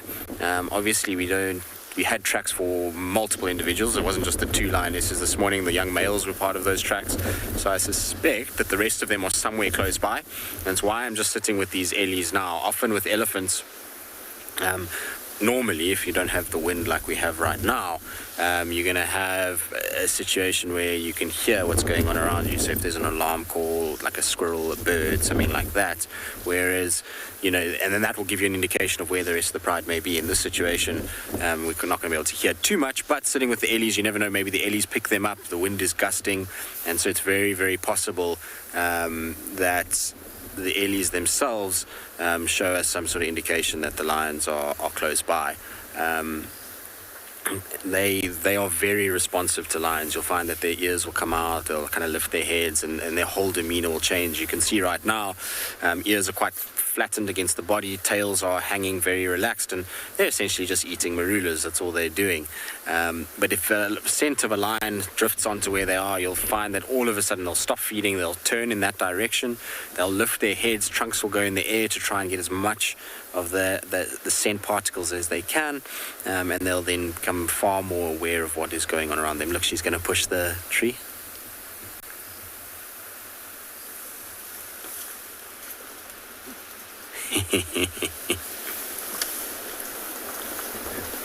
And you can see how effective it is. She's going to break that whole tree down. That tree is cracking every time she does it. But you see how effective it is in her ability to basically harvest multiple marulas by a few shakes of the tree. That tree is by no means a weak little sapling. For us as humans, you would not budge that tree if you tried. Even if you drove into it, you would cause a few fruit to dislodge, but you wouldn't get the same effect as what you've just seen right there. It amazes me every time ellies do it, and I absolutely love it. And they are impervious to these fruits kind of dropping on their backs and their heads and everything else, and they then just sit about going to work, picking them up. And you'll find, just do a little circle around it, and it's why at this time of the year, typically under marula trees, the grass is very, very short, and it's because they've trampled everything. It's not actually because they're eating the grass under those trees. It's more that they've trampled as they're trying to pick up little marula fruits one by one as they go. So it's always fascinating to watch and quite comical as well. All right, well, we'll sit with these ellies for a little while longer before we go back to the lions. In the meantime, though, let's send you across to Pete, who has a surprise.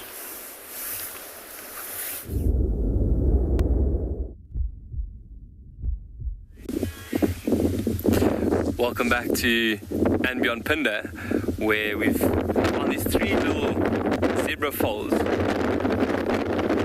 They must have been just hiding amongst the herd earlier when we were looking at them, but so sweet. We've just been watching them suckle. Hopefully they'll go back and suckle a little bit more, but if you look at them, they're standing really, really close to mom. The one at the back, or closest to us, is even rubbing his ear up against mom. Getting a little bit of a scratch. Let's see, it's going down. For a suckle, often when mom's feeding or a bit distracted, she won't want him to suckle for too long, and she'll even maybe move her legs slightly, and that's just a sign for the foal that she's not that keen for it to suckle at the moment. But look at them, those two now, just walking away from us. Quite similar in age. They, yeah, really, really similar. Even the one on the right as well. Also quite a youngster, probably only a couple of months old. Look at that. One stallion there got a little bit close to the foal, and the mom said, hey, keep away. So these foals will only suckle for about 10 months, not too much longer than that, and after that mom will start to push them away and tell them that they need to start feeding more on grass. But at this stage they will be feeding on a bit of milk and a bit of grass as well. You can see those three youngsters quite nice, all in a row now, all just behind mom, or their respective mothers. They're quite a bit lighter, and also if you look just at the top of their tail, there's a lot of fluff there, a lot longer fur, and when they're born they're covered in that longer fur, and it just keeps them a lot warmer. Their body isn't able to cope with the cold just as well as the adults, so they've just got that nice layer of fur that helps them out. You can see the adults quite a lot darker as well. Seems like the mothers have been rolling in a bit of red clay soil or something similar to that. I don't know if you can see the one in the middle now, just scratching its hind leg. Just trying to scratch its hind leg there, and it looks like there's signs that it might have had mange at one stage. You can see on the face there's quite a bit of scarring. But this foal seems to have recovered quite well from the mange. It can actually be deadly if it does take over. And mange is just a skin condition that can actually affect the... Sorry, I just heard something. So it can affect the immune system quite a bit if it does get rather serious. I'm just trying to re-angle us quickly just because the wind is quite harsh.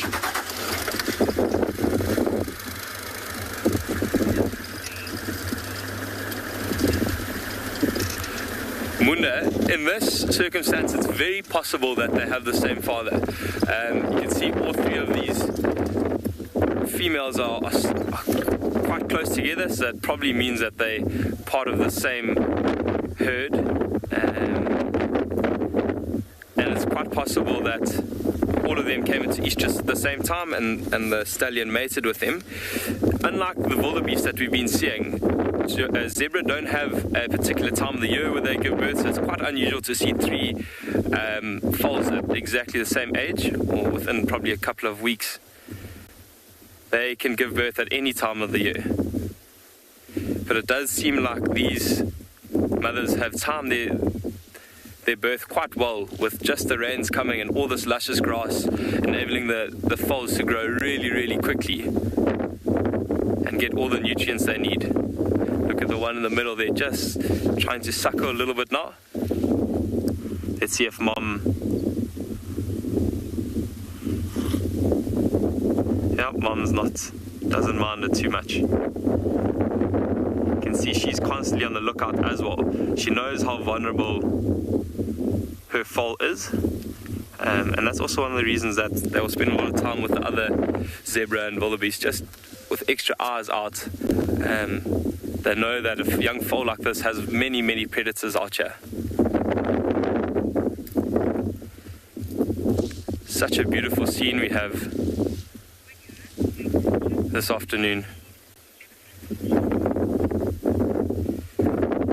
We're going to sit here for a little while and just admire this beautiful scene, and we're going to send you off to Tristan, who's got those elephants.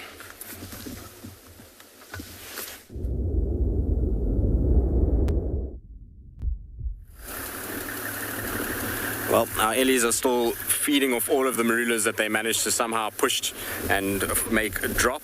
And so we've just been enjoying sitting with the eddies. Now you see, is she going to do it again? Look at this, watch. That tree might break under the amount of pressure she's putting on it. It definitely was cracking just now. Let's see if it goes. But there were so many that fell, she could never, there's no way she's eaten all of them. Maybe she just has an itchy forehead that she wants to take care of. Sometimes see this happen with ellies when they get a bit sleepy, they'll actually push their heads up against a tree. This is not happening right now, but sometimes when they get a little bit of, they need a bit of a nap, they push their head up against the tree and they kind of actually just fall asleep like that. In this case, that's not what she's doing, and she's busy just scratching her trunk and her forehead. You can see that the trunk of the tree is quite abrasive, where an elephant has already broken bark off, and it would make the perfect place just to ease all those little itches. You never know if there's maybe a little tick or something like that that's been around. At this time of the year, with the amount of grass that we have, elephants will get ticks. It's a fallacy that they don't. There's a very specific grey tick that you see mostly on them. It gets very, very large. Right, sounds like something exciting is happening at Tswalu, so let's quickly send you off to them. We're going to push through.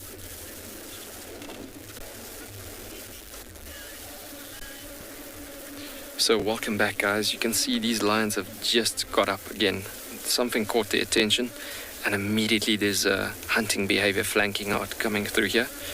You can see how these young lions are all starting to spread out. And they were all just flat out sleeping, and the next moment it's suddenly just they're up and about to go here. And you can see they're all planning around this. Something happened that caught their attention, and suddenly it looked like they were going to go. But yeah, I think it's just on the other side of the little dune here that they've heard something, and you can see how they're all starting to go now, starting to spread out and trying to plan their ways around this. So we're going to just give them time to walk off a bit, and then we'll get to the top of the dune where we'll scan over this area and get a bit of a vantage point. But you'll see how they look at each other's body language, where they'll also, when they make this approach, make the decision from there. It's just because of how well they know each other as well, and knowing their skill.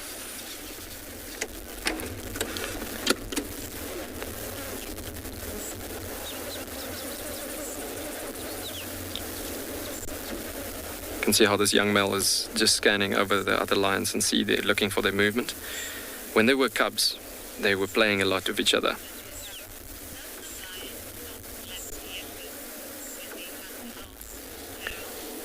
So does the lions, Harold, you've just asked the question of, does the lions hunt like leopards? All cats more or less have the same stalking strategies and so on, but lions hunt in that ambush structure. And so in that ambush hunting motion, typically with the desert lions, you get a proper ambush hunt as the prides becomes much bigger. So as I was saying, with the cubs as well, when they were cubs, these lions, they were all playing with each other quite a lot, getting to know each other's skill and knowledge and everything. And so now when they get older to this age, they know each other's ability, and this is how they read each other's body language in the situation. So I think we're just going to shift quickly to a better position and scout over the area and see what are they aiming to go for here.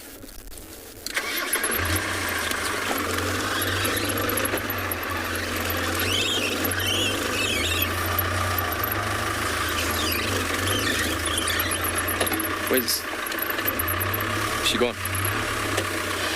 Perfect.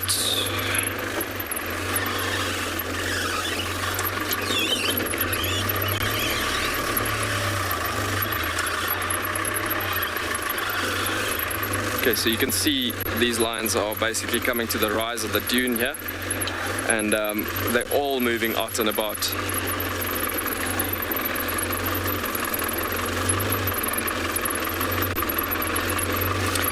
So Craig, you've asked, how do lions decide within a pride who takes the lead in a hunt and whatsoever?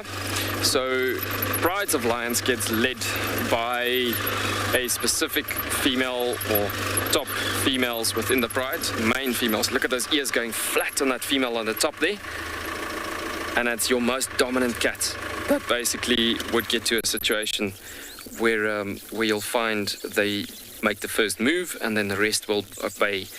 Within the ranks of a pride, you will have a look at from the top rank to the lowest ranks as it is. And then that's how they make the move. But one by one, they read the body language at the end of the day, and that is how they get to success in making decision making at the end of the day. We're going to keep on moving. You can see how they're planning around the situation, yeah. How they flanking around whatever's on the other side here. So we want to obviously just clear the way, get far away from them, so whatever they're approaching is not noticing that they are on their way. So we're going to actually just see if we can get to a nice vantage point, scouting and overlooking the area down at them.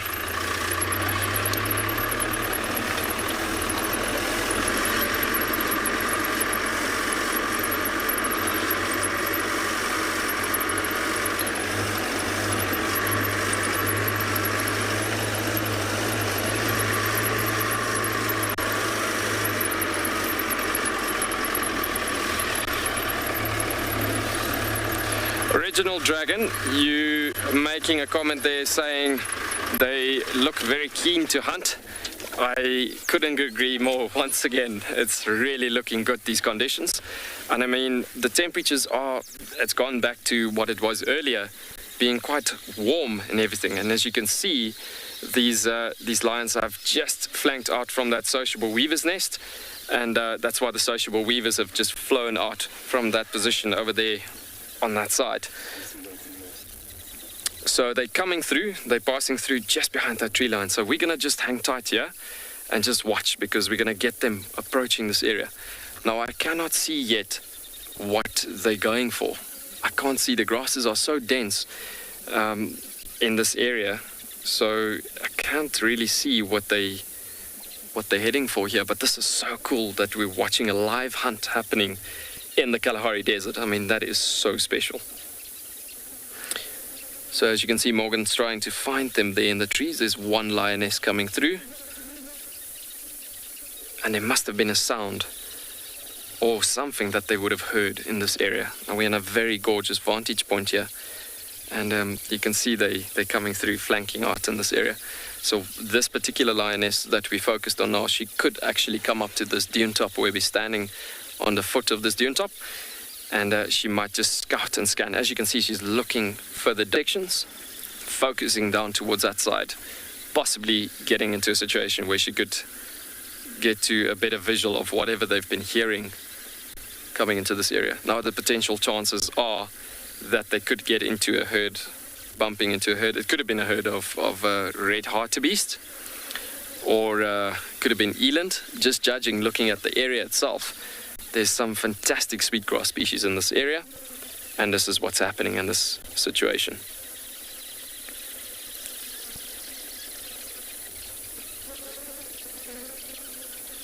So when you're following a pack of wild dogs on a hunt, you can easily stay behind them within about 100 meters on a hunt like that.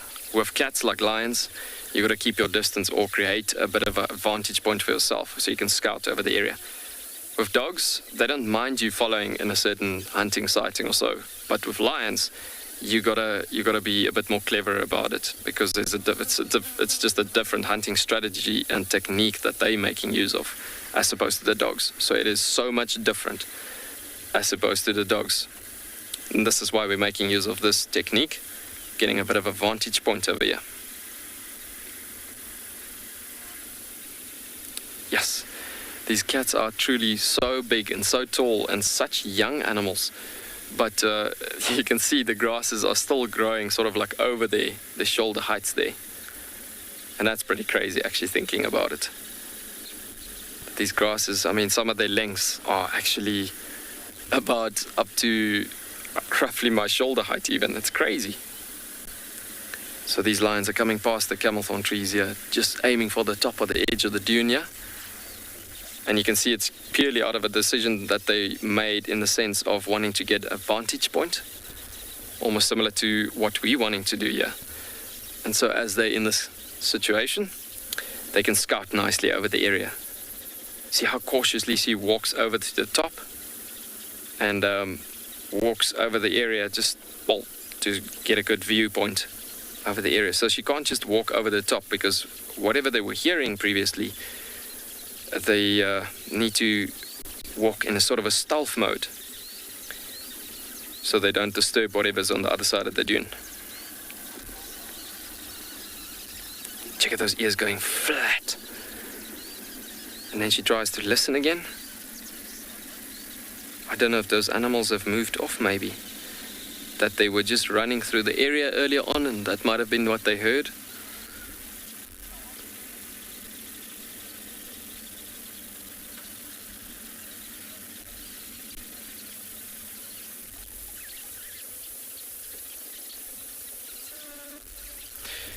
But what an honor and a privilege to see such a rare lion species hunting full on in front of us. And as I've mentioned yesterday, lions can sleep for 16 to 20 hours a day to digest the right amount of protein for the next time when they actually get active again, to have the right amount of build-up on energy levels. So to have lions even active like this, walking in front of us, and on top of that, putting the cherry on the cake, being in a hunting motion, that is fantastic.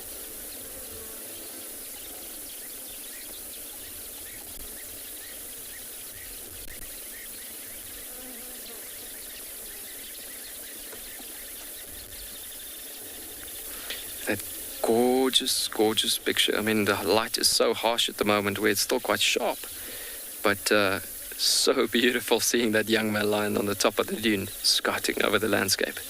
You can see he's just started with a bit of a mohawk coming on the top of the head there, turning out of the screen now. And I can feel the sun baking on ourselves here on the vehicle as well. I can feel the sun is hot, so they might be at the same time thinking about just dropping back to trying to lie down again for a couple of seconds more. Let's bend around the dune and see if we can see them from the other side there. Cool.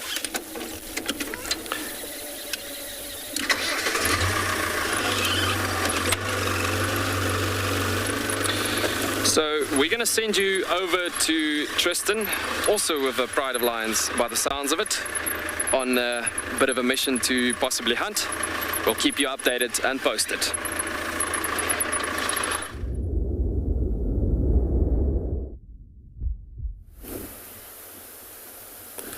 Indeed, we do have a lioness on a mission, and she is doing exactly what the lions in Tswalu are doing, and that is hunting.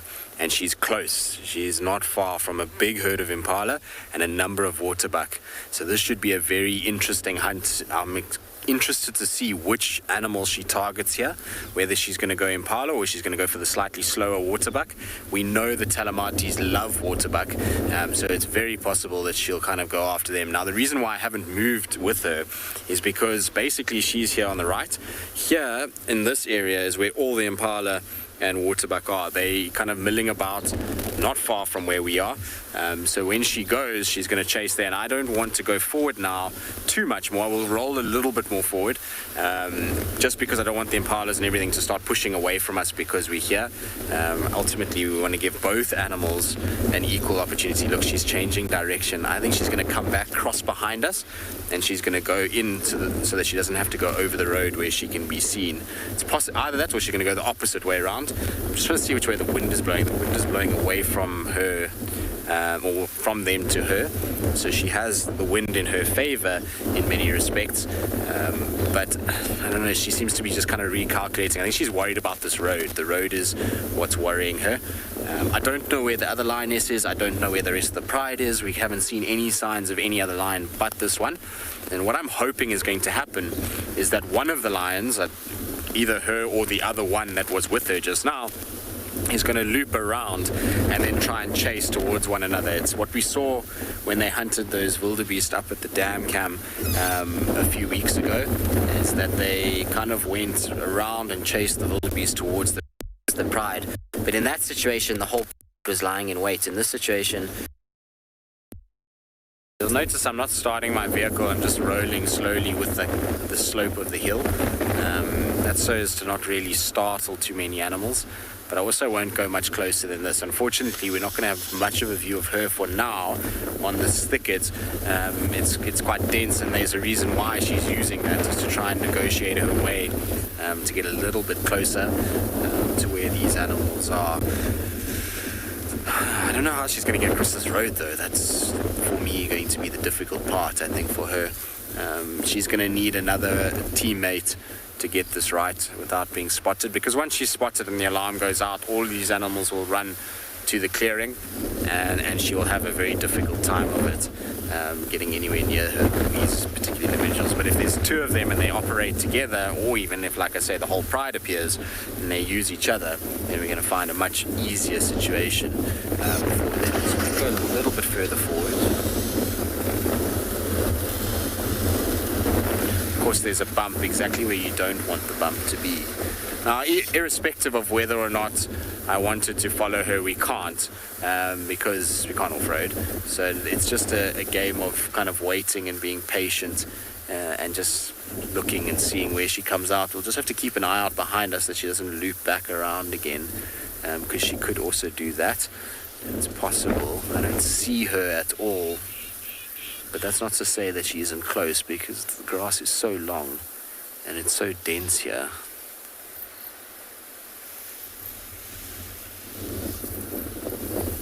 I wonder where the other lioness is, though.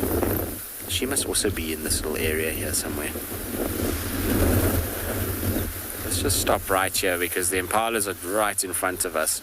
And we have a fairly good open sort of patch here that if she comes through, we'll see her. We've got a view of the waterbuck as well.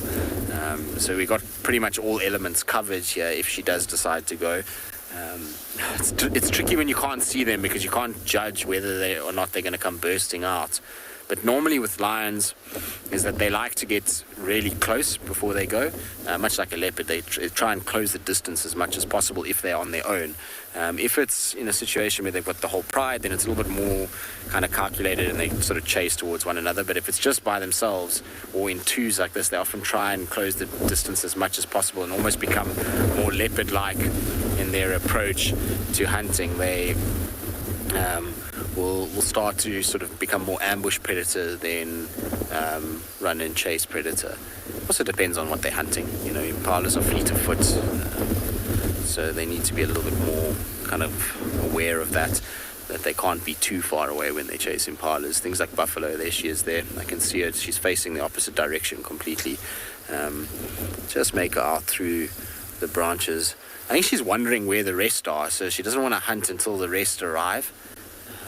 I don't know, maybe that's what it is, or she's just worked out that there's no way to get close to where these impalas are without being spotted. There's one impala that's walking straight to where she is, basically. So if she turns around now and actually spots the impala, she'll pick it up. You can see they're walking on the road. Can't see where she's gone now. She's disappeared from my view.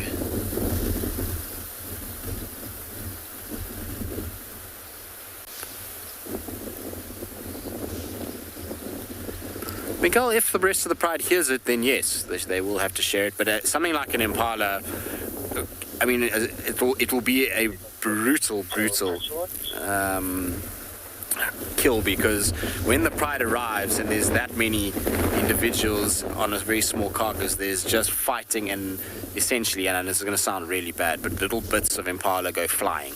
They all just grab pieces and pull, and it just gets separated out pretty quickly. Sometimes when they grab an impala, they don't actually even strangle it or sever the carotid. They literally all just pile in and they just pull, and bits of impala kind of go everywhere. It's a very brutal thing to watch. I think more likely would be them to go after something like the waterbuck. That would be a very interesting kill to see, because that would require a lot more strength and precision, and the pride would be able to share that a lot easier. There'd still be quite a lot of commotion around that carcass, but there would be a bit more sharing that would take place than with these guys. Let's just go slightly forward, because the impalas have already crossed the road now, so we don't have to worry about us pushing them off. I'm just trying to see if I can get a better angle where I can see her. There we go, she's there, she's going straight towards these impalas. Let's just go forward a little bit. So we have a bit of a better view. Unfortunately, also, this is the boundary between Chitwa and Little Gowrie, so we can't actually go on this road. So if she does grab it behind those bushes there, that's going to be a bit of a fail. But I'm hoping with the way that she's going, that she's going to chase back towards us, and we'll see them kind of run in this direction and her grab it. But the last time I saw her, she was walking straight to where these impalas are going right now. She was kind of cutting them off and just lurking on the edge of the road. Where the waterbuck are going to. I wonder if she's going to be patient enough to let the impalas go and rather go after a waterbuck, or if it's going to be because there's only the two of them together right now, that an impala is going to be more fair game than waterbuck. I don't know. Be an interesting... You know, they are opportunistic, so anything that they can take, they will take. I have a sneaky suspicion, though, that this is going to happen out of our eye line, which is not going to make me that happy. It's kind of tantalizingly close. I also don't want to move too much because the waterbuck are a lot more sort of skitsy than the impalas. So, but you say this is so interesting to watch. It is very, very interesting to watch. Watching the relationship between prey and predator is so fascinating. It's such on a knife edge all the time. Obviously, we know that prey animals typically do much better and they evade predation a lot more than what predators are able to actually grab things. But it's a fascinating insight into how difficult it is for survival. And we were talking earlier that conditions like this are big drivers of predator-to-prey interactions. The lions know that they can move around a lot more openly without being seen because of the movement and the noise of the wind. It makes life a lot more tricky. You see there's even impalas lying down now. Let's just go a little bit further forward so we can see just a bit further down the road since they're getting out of reach now. Hopefully we can...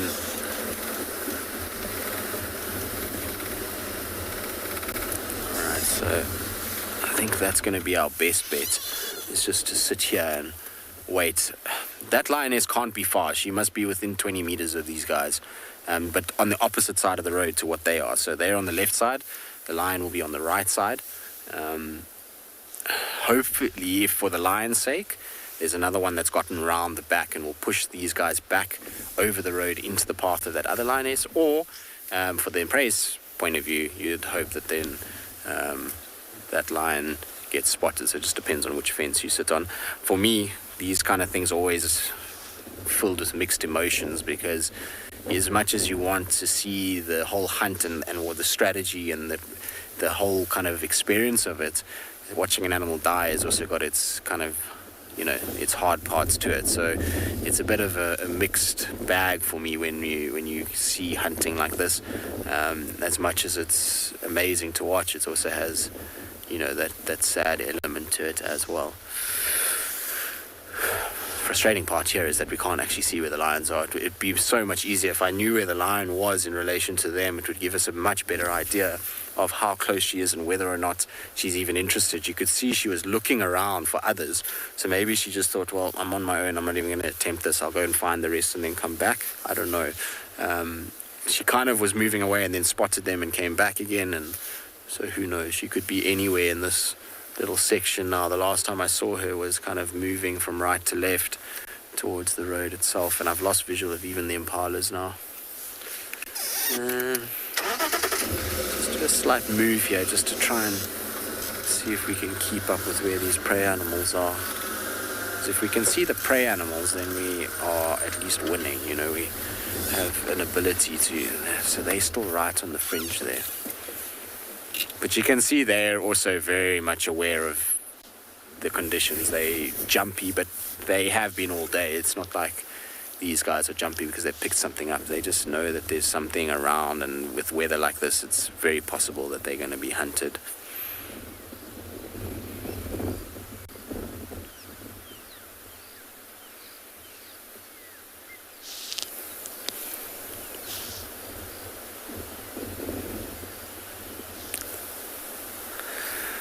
I don't think really any of them are likely to fight back, so to speak. An antelope doesn't really have the power to be able to fight. They are in a situation where once they tangle with a lion, they really kind of have a tough time. But eland, I suppose, sable, they will sometimes have a go at lions and try to chase them off. Obviously buffalo, if you want to count buffalo as a part of that whole process. Unfortunately, there's a car that's come down the road, so these animals have all moved off now, which is not ideal. But yeah, I mean, if buffalo are part of it, there's the lioness now. I can see her. She wasn't as close as I thought she would be. She's a little bit further away. She's just kind of straight in front of us at the moment, under a bush.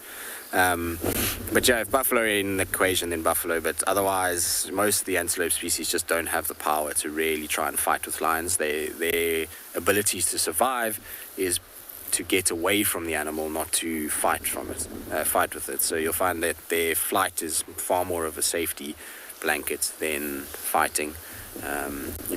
Ultimately lions are far more equipped than an antelope is to fight. They've got claws, they've got teeth, whereas an antelope, it's just got the horns which are on the front end, and so if a pride of lions gets onto the back end or jumps onto the rump, they don't really have much of a chance.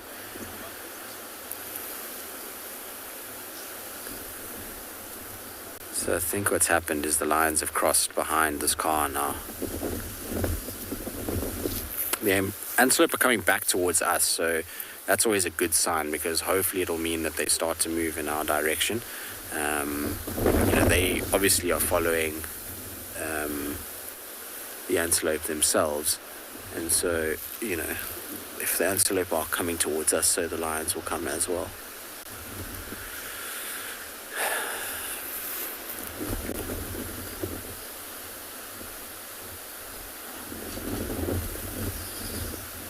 So she's crossed, she's heading towards these. We'll get a better view of her now. She's just crossed the road. So let's just turn, because everything is behind us. So unfortunately, everything is moving away now and down. They, I think, are aware that something is taking place. They are far more alert than they were just now. Try and go forward a little bit here. So she was coming straight towards this little clearing here. The last I saw her was just behind this bush on my right hand side, and she was kind of coming down the slope. Everything else, like I say, all the prey animals, so the impalas, the waterbuck, everything that we saw just now that was right there, they've all shifted more towards our side. So I'm pretty sure she'll come through now.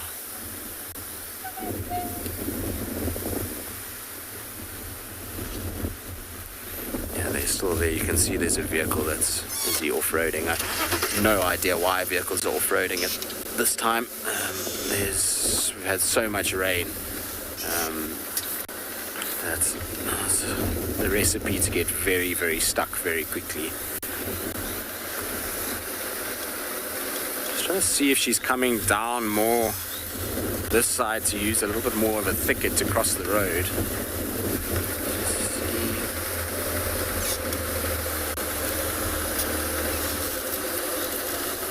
Seems like she's very clever. I know, there she is. She's facing the opposite direction altogether. I think she's lost. Oh no, there's two of them there now. I can see both.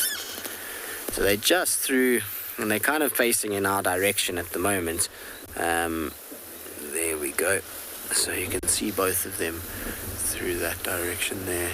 Let's see which way they come.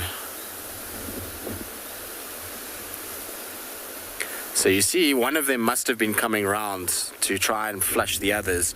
It's really interesting to watch them and how they do this. And I also think that we're going to try and see if this sort of blue-eyed lioness is the one that actually leads all of this. She seems to be the one that is kind of moving around a lot more than the she seems to be a little bit unsure of herself. And that's often the other lioness, who seems to be a little bit unsure of herself, and that's often the case with slightly less experienced lionesses is they look for instruction and subtle cues from the older individuals within the pride. You can still see them slowly coming this side. Their best bet is to come from where they are straight across the road, because then they're not going to get seen as easily. Just make them out there.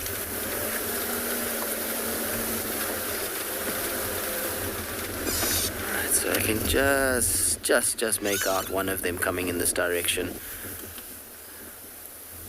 They're still quite far, but this is what they will be targeting. And like I say, their best bet is to just go over the road where we've just come from. And then get into the thicket and then come over and try and hunt them from there. They are definitely watching all these impalas and waterbuck. Both lions are looking very, very, very intently in this direction. Like I said, it's a bit of a shame that the whole pride isn't here, because if all of them were here, I suspect that we would have seen a chase already by now. It's a lot easier when you've got 11, 12, 13, 14, 15 of you than just one or two. It's a nice kind of view of the one lioness now, just straight through the kind of gap. Maybe just roll forward slightly. Well, it's always weird with the camera how different the view is from the camera and from where I am. Just make her out behind the foliage there.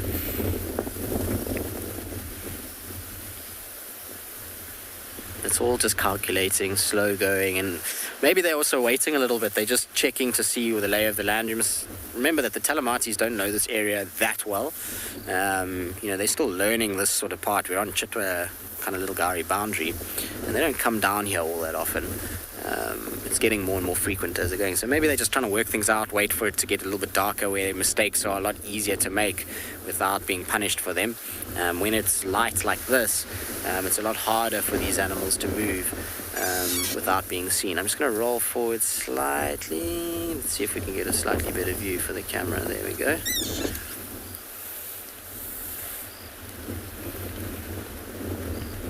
Isn't that cool, the way they kind of got their heads sort of low over the grass and stalking forward?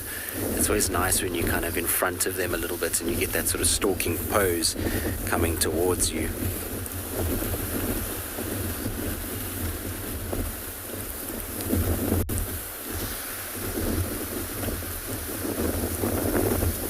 Awesome.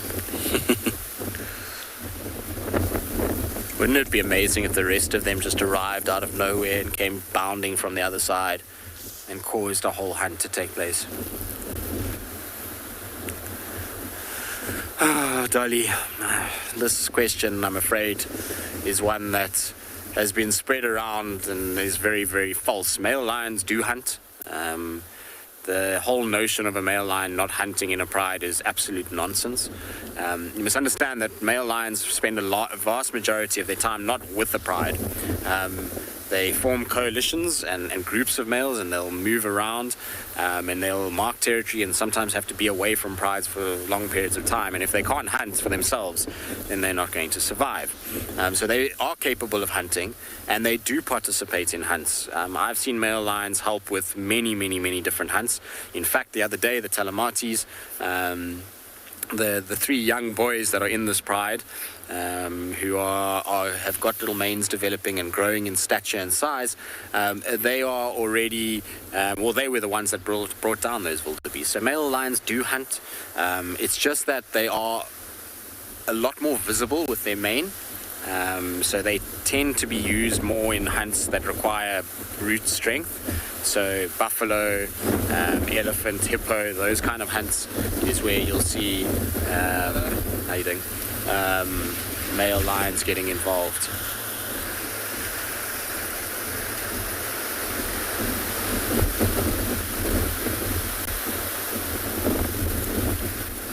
It's definitely still going. They're looking more at these waterbuck than they are at the impalas. You keep watching the waterbuck drifting, because the waterbuck are kind of out in front of the impalas at the moment, and it seems like they're far more kind of curious of those than they are of the impalas. But the waterbuck are going to make a fatal error if they go into this block now, because it looks like they're coming off the clearing and into the block, which is going to be a lot easier for the lions, that's for sure. Let's just roll forward and see if we can't get them slightly better.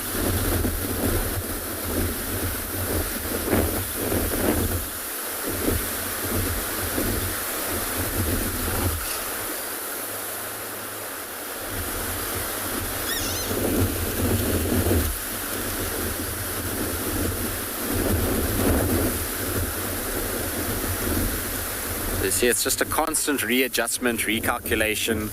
They're constantly working out where they need to go, how they need to do it, where is going to be the best suited place for them to be able to launch an attack from without being seen. It's a constant kind of chess game that takes place, and as you know, the waterbuck moves, so the lions respond, and you're constantly seeing them kind of turning, changing direction, and sort of approaching. Then they'll turn, change direction, reapproach. And especially with wind gusting like this, it's going to be a constant game of turning and reapproaching until they can get an accurate sort of angle on them. But anyway, they're kind of far now from the waterbuck. They've gone a lot further away than they were initially. So we'll just kind of follow them and see what they get up to.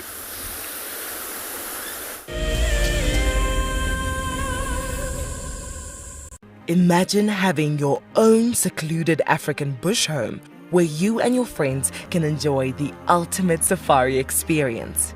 If you sign up to be a Wild Earth Explorer, this could become a reality. Beeta House is located in the heart of Djuma Private Game Reserve, the home of Wild Earth.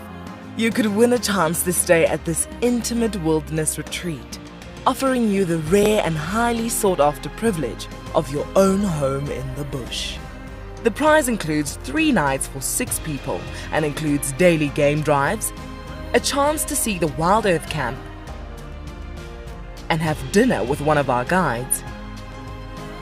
Sign up to be a Wild Earth Explorer before the end of February 2021, and you could be heading to Djuma, the place that we call home. Available dates are limited, so terms and conditions apply. Being a safari driver requires some serious multitasking ability. You've got to be able to talk, look at the road, steer, and occasionally get the vehicle into the right gear. Do not crash into any trees. Oh, that's a dozy. Just jump into the car and hope for the best, and you'll see where it takes you. No, I'm just kidding. I'm surprised they're moving as fast as that didn't go well. Who is the best driver? Well, me, of course, although some of the cam ops might disagree. Hi, my name is Tristan Dix, and I am a guide here at Djuma Private Game Reserve for Wild Earth. We love connecting you to the African bush, and we always look forward to all of your questions. If you want to ask a question on Wild Earth, you'll need to register on the website. Once registered, go to our live safari page and submit a question below the live feed. Catch up with me on Wild Earth. We have a baby pangolin, a baby pangolin. This is off the charts. This animal is about from your fingertips to your elbow. That's the total length of this animal. This is unreal. This is unreal. This is unreal. This is like now my 4th Christmas in a week. We should do this more often. Tune into Wild Earth every single day. It's in your nature.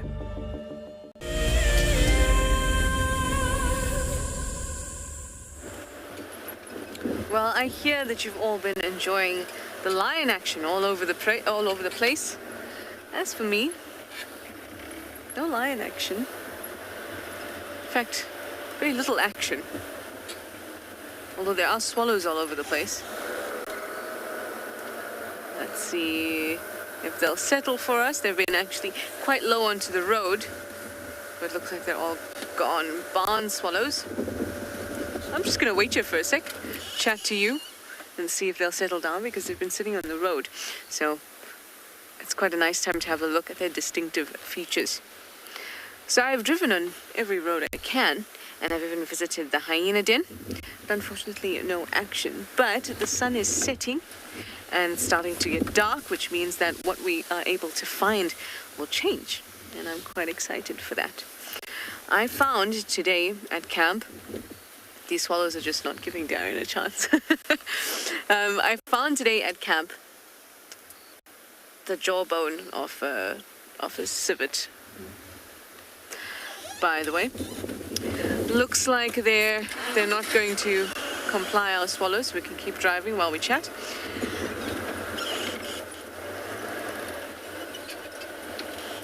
I'm out of sync, everybody. So instead of looking like a badly synced movie, we thought we'd shift you to the side and have a look at the bush. So I found the civet jaw.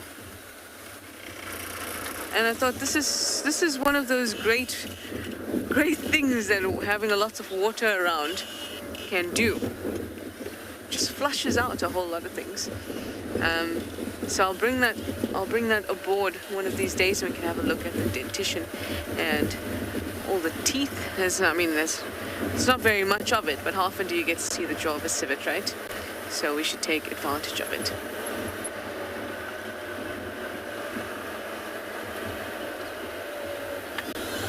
Well, I came back to this spot hoping that the elephants that we saw earlier would be around. But not. But that's okay. You can still enjoy the elephants because Pete's got some.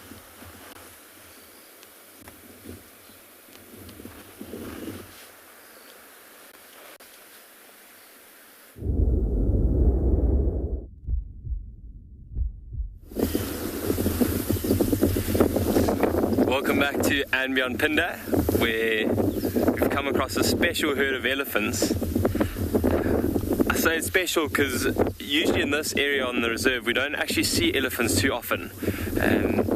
On Pinda we separated into kind of two areas, the north and the south, and the north of the reserve is a much better area for elephants just due to the vegetation types.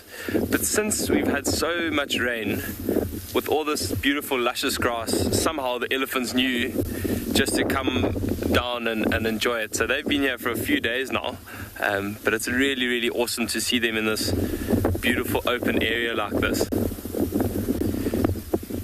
Look at them just slowly moving and slowly just feeding as they go.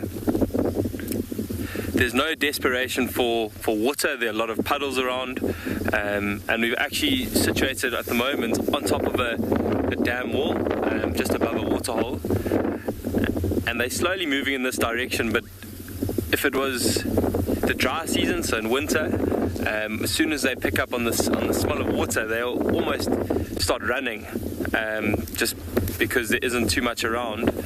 But you can see this time of the year they're very satisfied with just slowly going by and feeding.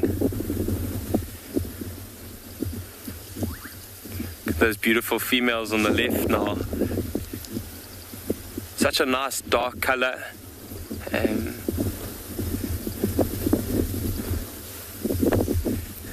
One at the back with those very skewed tusks, similar to us being born with. Some of us are born with skewed teeth, some of us are born with straight teeth, and that's exactly what tusks are. They're just enlarged incisors, and sometimes they are just born with skew ones. And that one's got one that's pointing straight down, so quite interesting to see.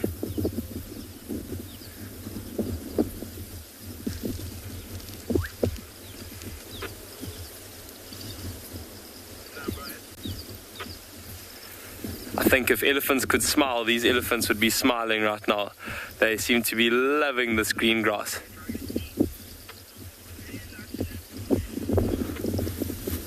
We're going to sit here for a while, see if they come towards the waterhole, and we're going to send you off to Nick, who's got some playful animals.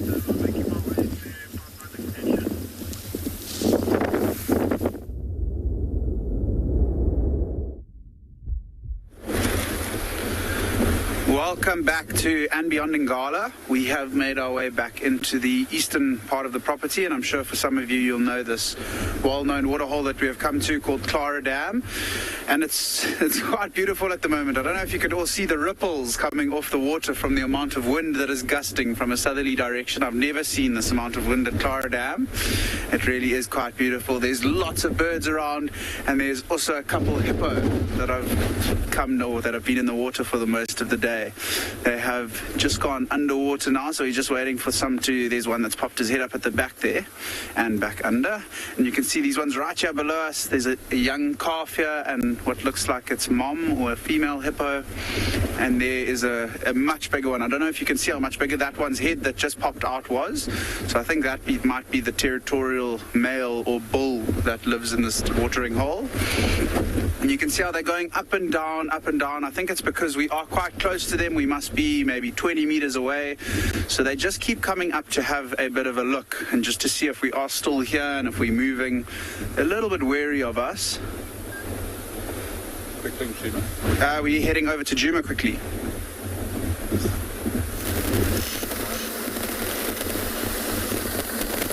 Well, this... there's been absolute pandemonium, but not because these lions, well, one lion was doing a good job. She just got frustrated and came running out and just bombshelled everybody. She was nowhere near them when she chased them, but she ended up just causing a massive ruckus for nothing. But what I was hoping is that she was going to chase some of the impalas back into the block towards the other lioness, but that doesn't seem to have happened, I'm afraid. They lost sight of the waterbuck, so then they turned their attention to the impalas, and then they just kind of, I don't know, sort of had a half-hearted go at the impalas. Let's see, maybe she'll come up this mountain for us, which will be nice.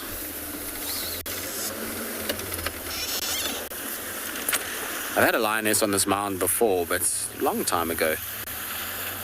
Maybe she'll have a drink of water instead. So it wasn't the individual that has the blind eye, it was the other one. You see, she's still kind of looking down towards where the water is. I'm sure she's trying to find the other lioness that is around. A beautiful girl, though. Fortunately, she's going to cross into Little Kalahari shortly.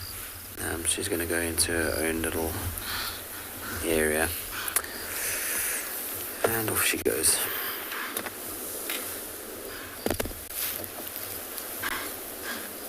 I'm probably going to have to leave her there when she does cross. Although she's going back up. Maybe they'll head back to the rest of the pride. Like I said, the tracks are not far from here. The rest of them are, or where the tracks were was kind of north of this area. So we'll try and see if we can just follow her and see where the rest are. There's also so many vehicles now that just rather let them carry on and try and see if we can find the other lioness quickly. Instead, we'll leave her to be followed by these vehicles and we'll go to see if we can find the other one.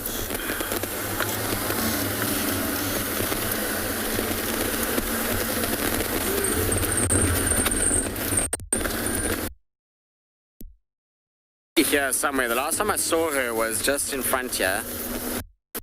There's a parlor there. Alright, well, while I try and see if I can find the second lioness, let's send you back across to Johan with his lines.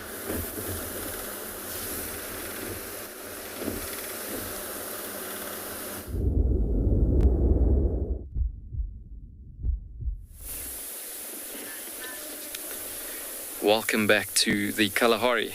Look at that fantastic, beautiful animal.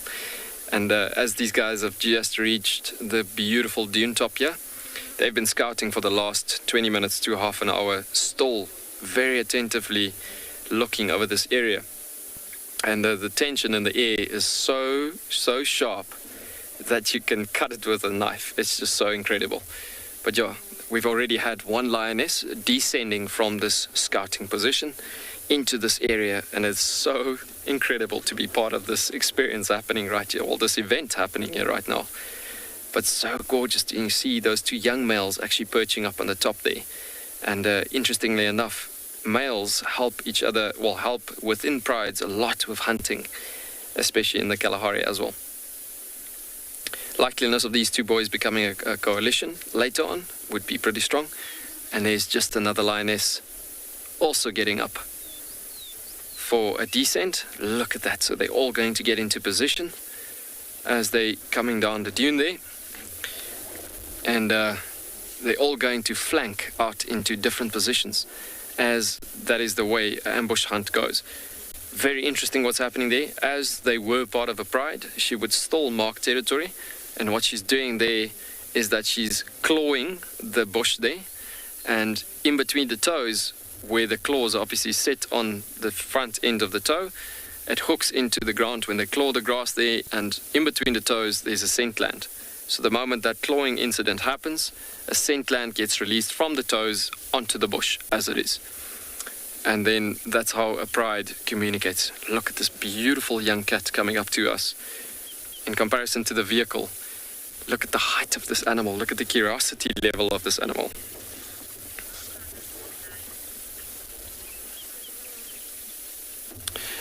So there was a question coming just now saying or asking, are Kalahari lions bigger than the lions of other African lions? It is actually, you get them bigger in height, taller in height specifically, because these lions are built in stamina. So it's rather large, tall animals. It's not always to do with the weight and the stockiness, but it's actually to do with the height, because as you look at the beautiful thick sand on the dune top there, it is quite tough walking over these sands. So even big feet as a strong adaptation to walk and hunt over environments like this. You can imagine lions needing to reach speeds over 90 kilometers an hour. They still maintain that, being a desert lion, in this tough surfaces with the thick sand in this environment. So if you think about this, so special to see such big cats, but they're still very young, but already the size almost of some of your full-grown African lions that you get in Africa. Nice yawn. So most of them are actually starting to get into position for this hunt, and still focused on the same area. As you can see, that male on the top, still focused on the same area down below. I can still not see what are they focusing on, but the focus is still stayed and remained on the same position. See how the male smells the same position where the female has been smelling. And previously, earlier on the show, there was been spoken about the phlegm and grims, and that is exactly what happened there. So that lioness was most probably representing on the urine and the scent, between the scent glands and the toes, that she's keen for this hunt, and this is what is the plan for the rest of the afternoon, and this is what she's saying to them. So he's just reading the messages constantly.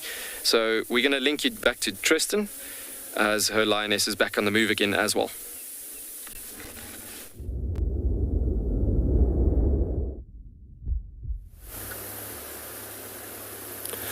She's on the move. Unfortunately, it's going to be our last view of the second line. Oh, actually, the other one's coming down the road towards her, so we'll get the meeting of these two, which will be nice.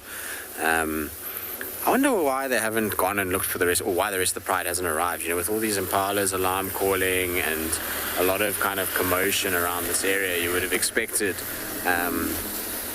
you know, the rest of them to have arrived.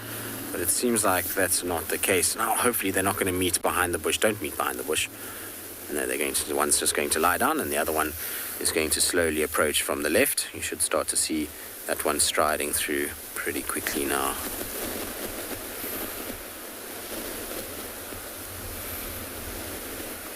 I wonder where they're going to go from here. I wonder if they're going to head back up towards Juma, or if it's time just to lie down. I mean, it's amazing how they disappear in this grass. It's a crazy, crazy thing to see when they sit down on the road, how quickly they disappear from view. Let's see if she comes back our way.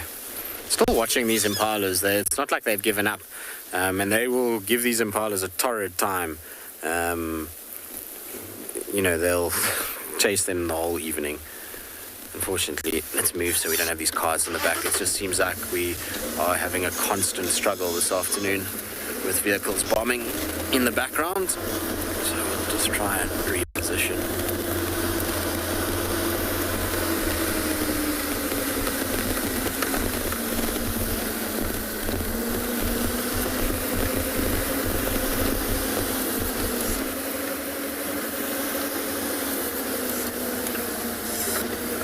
There we go.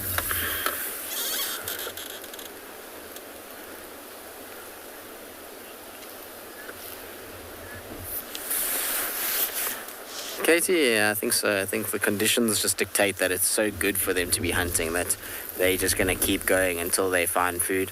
It'll just be a constant up, down. You can see that they are hungry. It's not like they're full. So I think they're going to try their very best to find as much food as they can during the course of the night. And maybe what they've decided is they had a crack at it now. It didn't really work. One's just shifting because she didn't want the other one's bum in her face and tail. And so maybe they're going to just have a little nap now and have a little rest and then wait for it to get a bit darker. And once it gets dark, then they'll have another go again. They know that there's going to be lots of animals around here. Between this open clearing at Chitwa Dam and the airstrip on the backside, you're going to get a lot of impala and waterbuck, nyala. There'll be a few different species of antelope around. So the hunt is not finished in terms of the overall hunt. This particular micro section of the hunt is, or I suppose this hunt is finished, but this hunting session is not finished for them. They will carry on. But you can see how difficult it can be to track these guys. This is where we started in the beginning. They've gone back round and about 3 times. So it becomes hugely difficult to sometimes track them when they're hunting like this, particularly 2 lionesses. When they go up and down like this, it can be really, really tough to find them. But luckily, these two have been pretty close to the road most of the afternoon. We haven't had to worry too much and haven't seen them sort of heading off into the thickets too regularly. I mean, it's been a pretty epic sighting, all things considered. There's no off-roading and, long grass. I think we've done quite well this afternoon. But nice to see. What's amazing is that for those of you that were watching a few weeks ago when we had the 2 Nkuhuma females, this is exactly where we had them, in the same spot. So just goes to show the overlap that is in place at the moment. Nora, depends on the individuals. Some yes, some no. So I find the more experienced they become, the more likely they are to show that they're using cars in order to help with a hunt.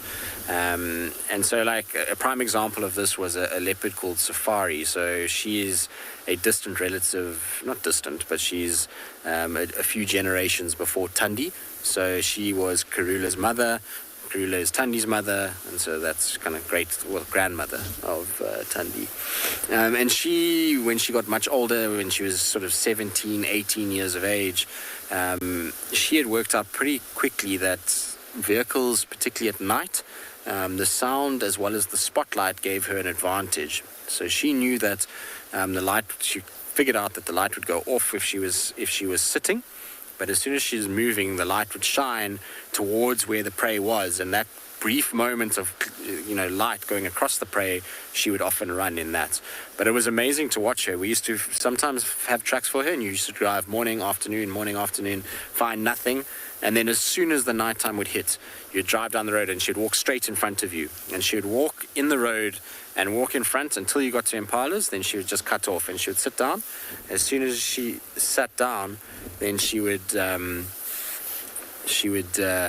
start to kind of wait and wait for the impalas to come closer, and the vehicles would all stop. Then she would get up and she would move if she wanted to reposition, and she knew that all the cars would start, and so she would wait until the cars kind of were moving, then she would move with the cars to get closer. So she got very, very good at using cars in order to hunt. So I find more experienced females typically are the ones that are going to use cars. The younger females don't really, or younger cats, should I say, not females, males and females do it, are not as worried about it. How epic is this though, to have lions walking right past the car?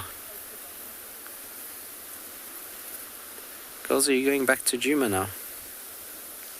Looks like they might. This road goes straight back up to Djuma. They might cut across though. There's another road that runs sort of east-west from where we are right now, that they might take if they want to hunt a little bit more on this open clearing.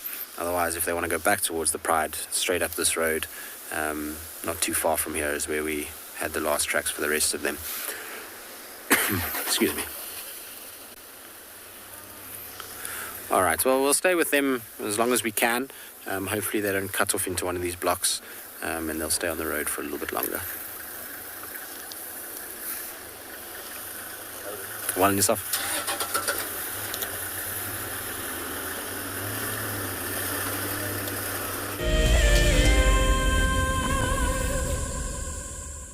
When on safari, there's nothing better than an evening spent under the stars chatting around a fire, with the sounds of the wild all around you. If you sign up to be a Wild Earth Explorer, you can build your own memories by joining our guides for regular fireside chats. Subscription payments can be made by PayPal, credit card, and now bank transfer. Wild Earth Explorers, it's in your nature. Sometimes love wants to make you sing. And sometimes love wants to make you bow and fan your wings to your bow. For the southern yellow-billed hornbill, these are signs that love is in the air. These birds are destined for a season of monogamy at least. Breeding pairs are in it for the survival of their chicks. But before love commences, the male needs to woo his valentine with food in the form of nuptial gifts. I'm Nikki here at Ambion Ngala in South Africa. I love getting questions from viewers about all the small things within the environment and how it all is integrated with one another.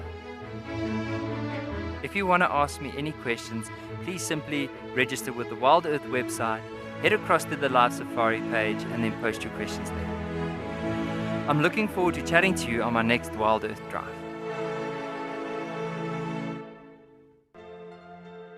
Guys, have a look at what we've got. This is better than my birthday. Look at that. This is the first time that I ever see cubs this small. This is so special. This has officially just become my best sighting of all times. Tune into Wild Earth every single day. It's in your nature.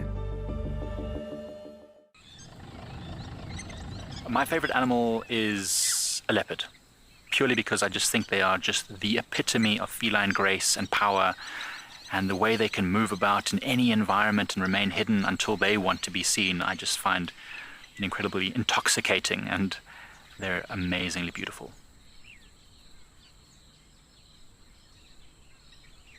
Catch up with the guides daily here on Wild Earth.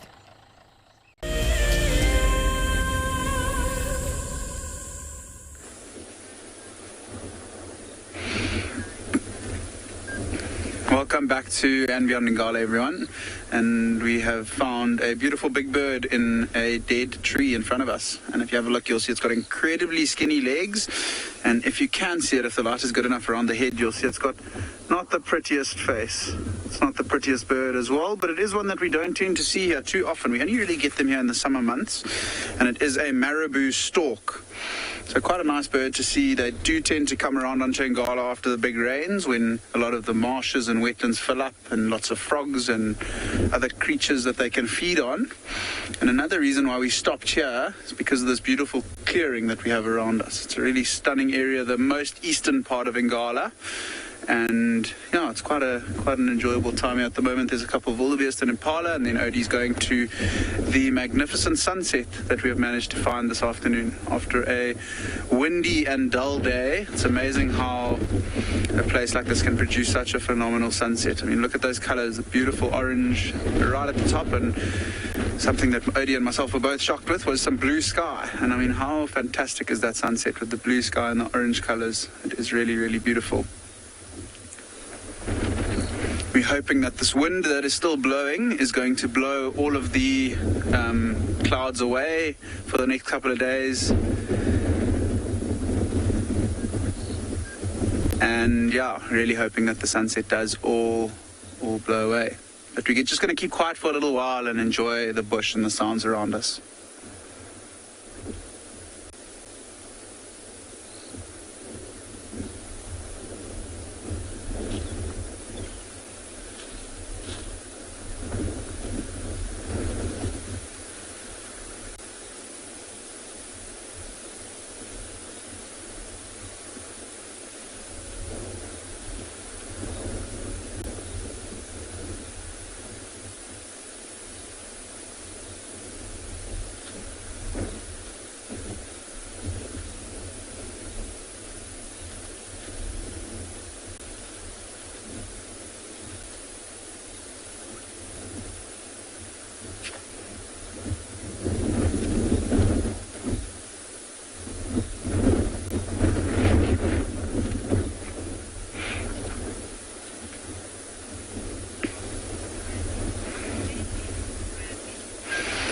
It is a absolutely spectacular view, isn't it, Randy?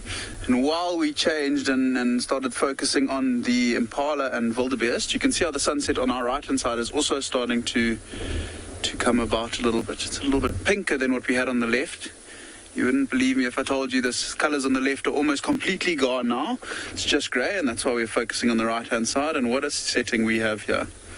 It really is a stunning end to a stunning day on Ngala. And you can see the clearing. It is a really nice an open area, lots of clearings around here, and that's why these impala and wildebeest have come out here tonight. You can imagine for them at night time not being able to see so well, it is ideal for them to be in big open areas where they have a better chance at least of picking up on the lions that we were looking for today. But for now, we're going to send you over to Johan, who's got a beautiful view of a predator at Tswalu.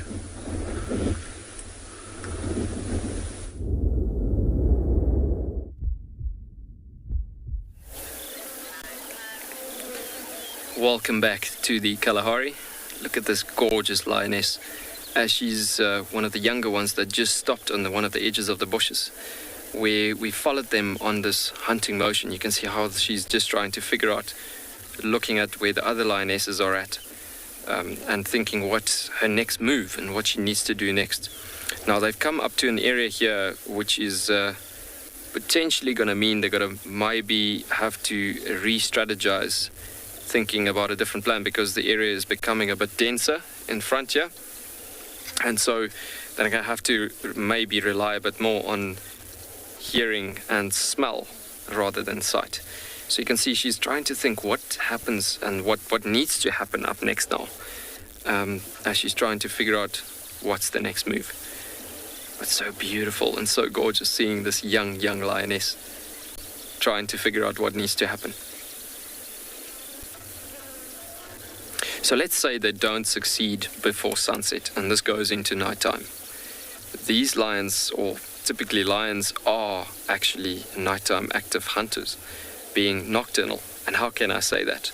Due to the white linings, or the white lines underneath the eyes, very nicely displayed as she's looking from side to side there. And so those white lines are specifically reflecting light back into the eye socket where the retina is situated at. And from there, it goes into a point where the retina then reflects the light back through the eye sockets where they've got more rod cells as opposed to cones, and that gives them proper night vision through that system, making them perfect nocturnal hunters. Check how she goes stealthy through the grass. So beautiful.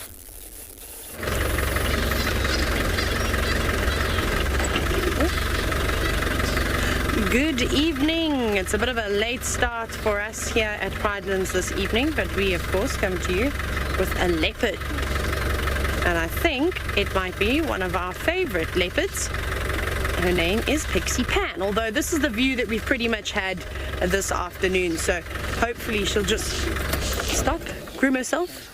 My name is Taylor McCurdy, and on camera with me today is Johan, and we're here at Pridelands Conservancy, which is part of Baluli Game Reserve and the Greater Kruger National Park. Leopard. Amazing, hey? I'm super excited. I have a strong feeling that it is indeed Pixie Pan. I got one glimpse of her face, and she has beautiful blue eyes and a tutu spot pattern. And in this area, from what I've gathered over the past few months, it could only be one of two females. Okay, I'm going to have to play catch up now to her, so we're going to drive on forward. So the two females that it could potentially be, just with, marking, territorially marking, which is what she's doing down this road, is Pixie Pan, or her sister, the Des Moines female, but she's got a very interesting spot pattern, one of which consists of 5. So unfortunately, this cat, of course, requires us typically what they do when they send. Hey, look, there's a scrub hare running down the road. Come on, girl, you can do that. A little snack. No, she doesn't want to get that. So we've got to the sort of crepuscular period where the leopards, of course, and any of the other nocturnal, the nighttime animals, will do very, very well. So hopefully she's going to catch up to that scrub here, and we're going to keep following her for as long as we can.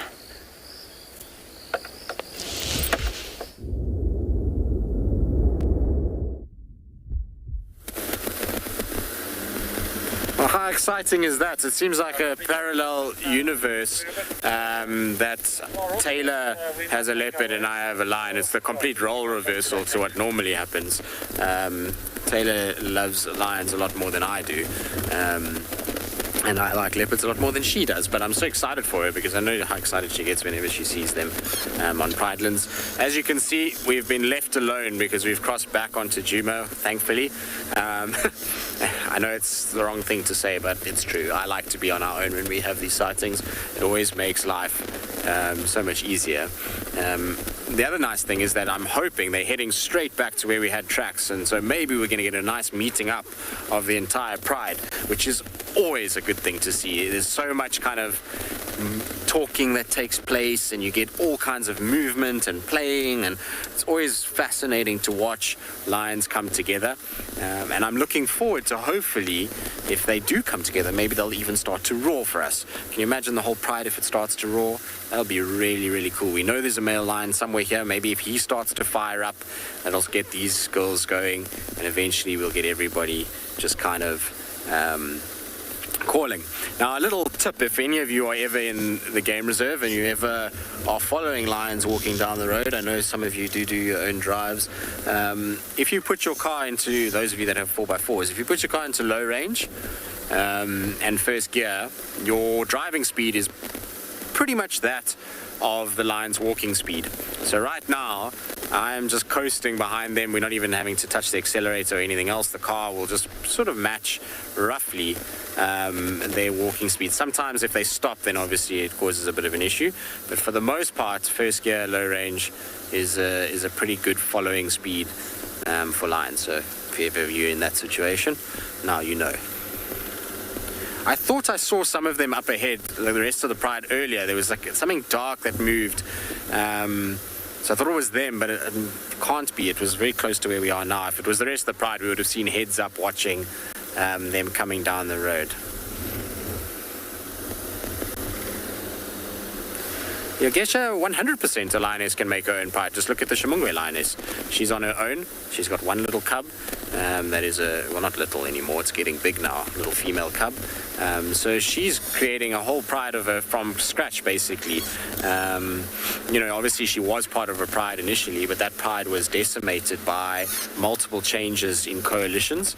So, you know, it's what happens when you get change of coalitions is you will get individuals killed, and she was basically left on her own, and now she's starting a pride all by herself.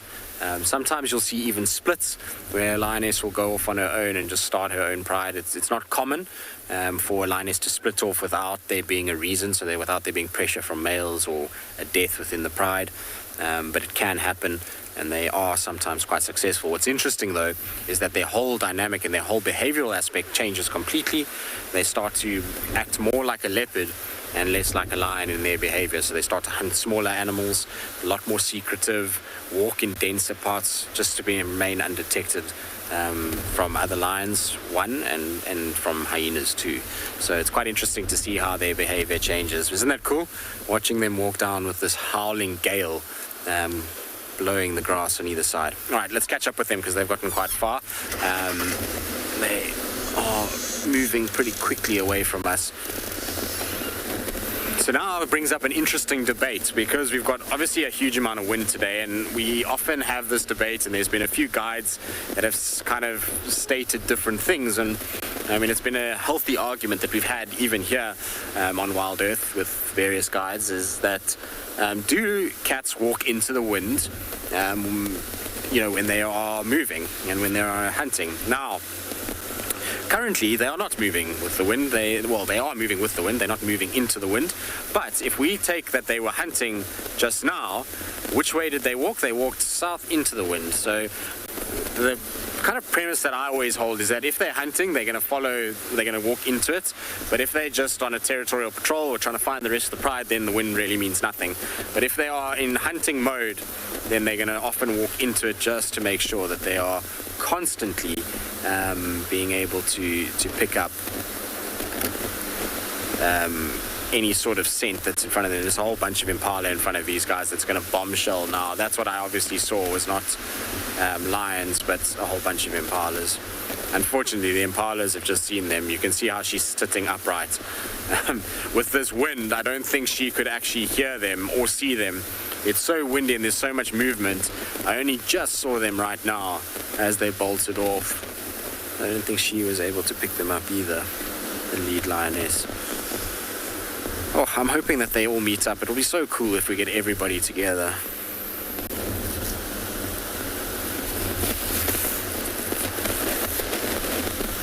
Ravinda, no, I don't think so.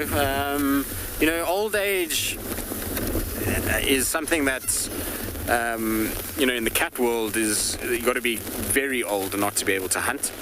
Both of these lions are in perfectly healthy condition. I mean, there's no lumps on them, their canines are good.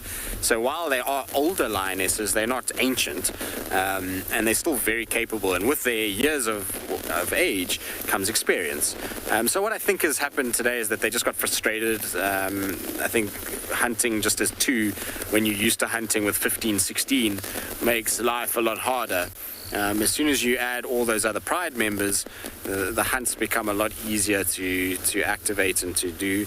When it's just two of you, it takes a lot more calculation. And so maybe it's just a little bit of inexperience from that side of things, is that they're just used to having so many more members, that it's become a little bit harder to just hunt as two individuals. Right, so it is getting very, very dark, so we are going to change into infrared right now. Otherwise we're not going to be able to see anything, and it's starting to get pretty dingy. Much better. Now we can see what's going on. Also, I obviously don't want to use my lights. There was impalas close by, and so you can see they've stopped and they're sniffing, and there's a potential that maybe they try and look and follow these impalas, and I don't really want to highlight them.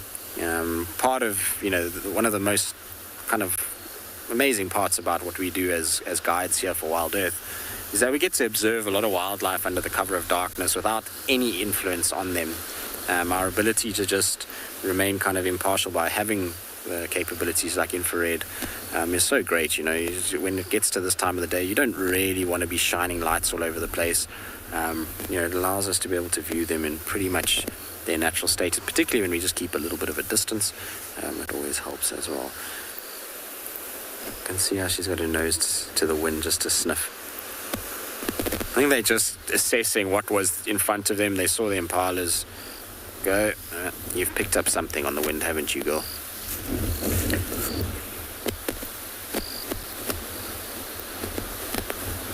Whatever it is, she's interested in it again.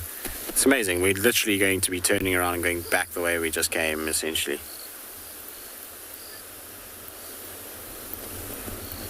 So 50 it is, although today they weren't very disciplined in their hunt. Well, the one lioness wasn't. She gave up too easily and sort of exploded out when she didn't actually need to. If she was just a little bit more patient, she would have had a better opportunity. But what I think happened was, unfortunately, she was spotted moving towards a certain group of impala by another group of impala. And once that happens, I think she just took potluck in the hope that if she caused a bit of chaos, maybe she was going to get an impala to run into, you know, her pride member, or even into her herself.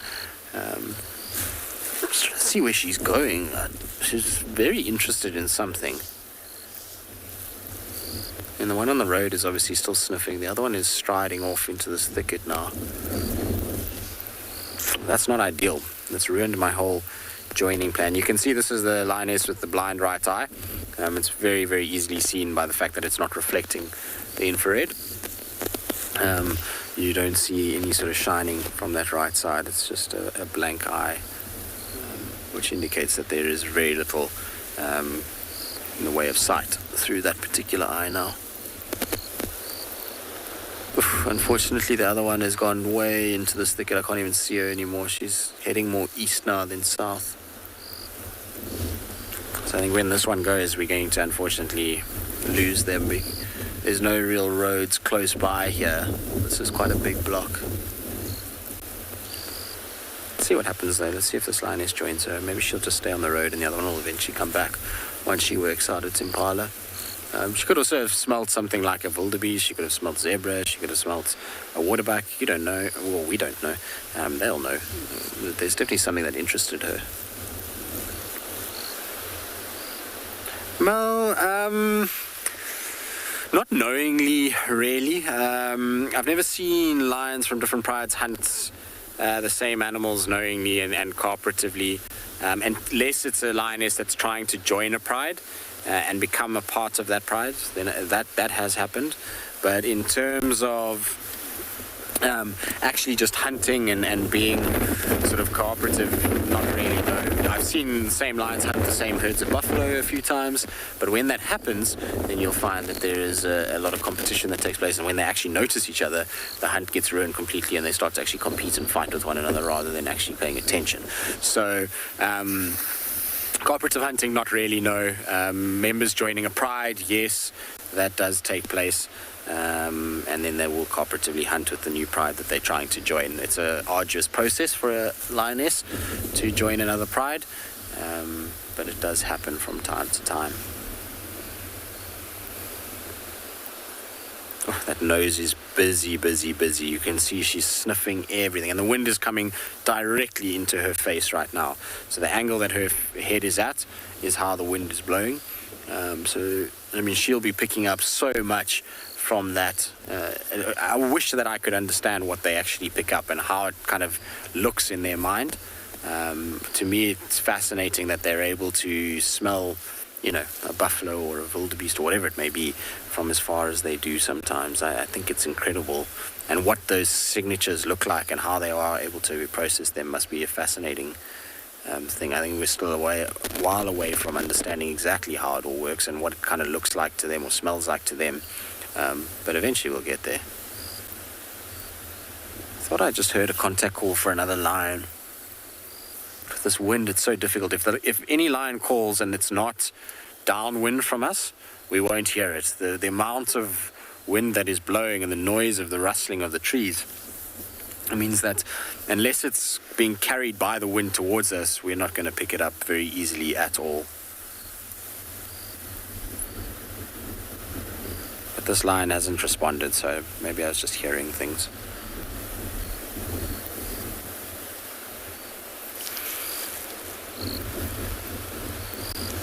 All right, well, I'll sit with this lioness. Let's see where she goes and see what she gets up to, if she joins the other one, or if the other one comes back, or if the rest of the pride shows up. In the meantime, let's send you across to Johan.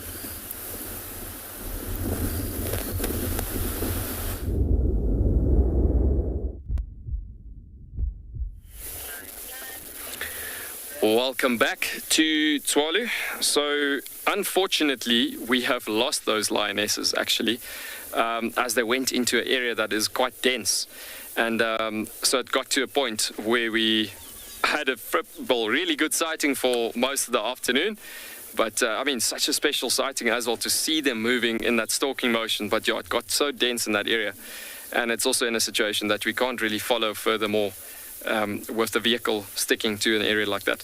But yeah, looking at this given area, if you look at the mountain that we have in this particular position that Morgan was looking at earlier on as well, you can see the beautiful slopes over here. And as we actually came up to the rise of this hill, I was actually saying to him we should actually keep our eyes out on the lookout, because in this particular spot I've seen plenty of brown hyena coming through in this area. And brown hyena is quite a unique species to this environment. You can see the ridge lines on the slope there, and those ridge lines is actually like sort of the areas where those brown hyenas goes up to in the middle of the day, and around about this time they come down from those slopes into these areas of these plains to pick up on old carcasses and so on. So just to give you a bit of an idea, this is what the brown hyena looks like.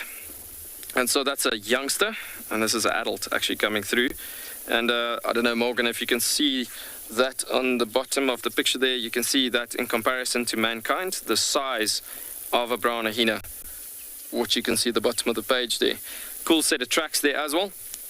But yeah, this is a brown hyena. Very beautiful animal, as opposed to, you've obviously seen spotted hyena before. But looking at that, you can see the spotted hyenas, it looks very different as opposed to the pointy ears that the brown hyena have actually over there. But a gorgeous desert animal that would pick up on dried bone material rather sometimes in areas, and it's not always depending on the meat of abandoned carcasses or so. The thing is, their jaws are designed to crush bone, and if they crush bone, they get to nice, soft, juicy marrow. So even a bone that's from a carcass dried out in about a week and a half or so, they pick up on fantastic nutrient values on that carcass as well still. And so beautiful to see them obviously in this environment. But yeah, as we look at this area, so gorgeous as we progress going on through an area like this. I was actually just saying to Morgan now we should keep our eyes open for this brown hyena here. And yeah, so I think we are going to take a drive furthermore and just drive. Ian, you've just asked a question, are the mountains accessible? For sure they are. It's a bit of a, you see, the thing is the parent rock material in this area, like I said earlier on, is actually, it's quartz and quartzite. And when the plates, or the earth plates, as I was explaining earlier on, were moving and crashing into each other through the folding motion, it is from that pressure points, it gets to a point that the rocks would actually crumble from that parent rock material, from the pressure and the plates actually shifting and gliding. So that created a bit of loose rocks on the mountains. So you get to a point, especially if you look at the mountain over there, you'll see that there's quite a bit of, like, especially close to that rocky plate coming through there, you can see a lot of loose rocks around there. So if you climb up the mountain, you just got to be looking very carefully where you place your foot placement when you walk up the mountains. But these mountains, being the Coronaburg Mountains, is most probably one of the prettiest mountains, especially in the Northern Cape Province. And yeah, so I mean, really special. And being in the desert environment, you get awesome species of animals in this environment, which you find up there, typically like the Smithfield rock rabbit as well. I'm going to try and find a picture for you on that as well. But even while we're standing looking at that mountain, the possibilities are quite strong that we could actually get to see one of those rock rabbits moving around in a spot like this. So keep our eyes open for one of them actually possibly moving over the rocks in areas there. And then I've actually driven past an area like this, well, typically this mountain as well, the one day. And so we driven past this area and we literally saw movement, something black moving along the rocks of the mountain. And then it was a porcupine up there actually trying to eat and find something up there. Just a quick picture. That's the rock rabbits that you find in the area here. Very cool. We're going to send you over to another destination with that memory.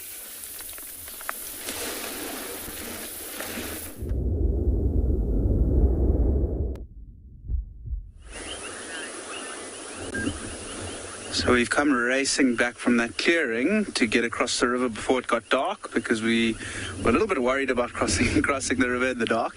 And as we got up onto the other side, look what we managed to find, everyone. A beautiful owl. And you can see Odie zooming out.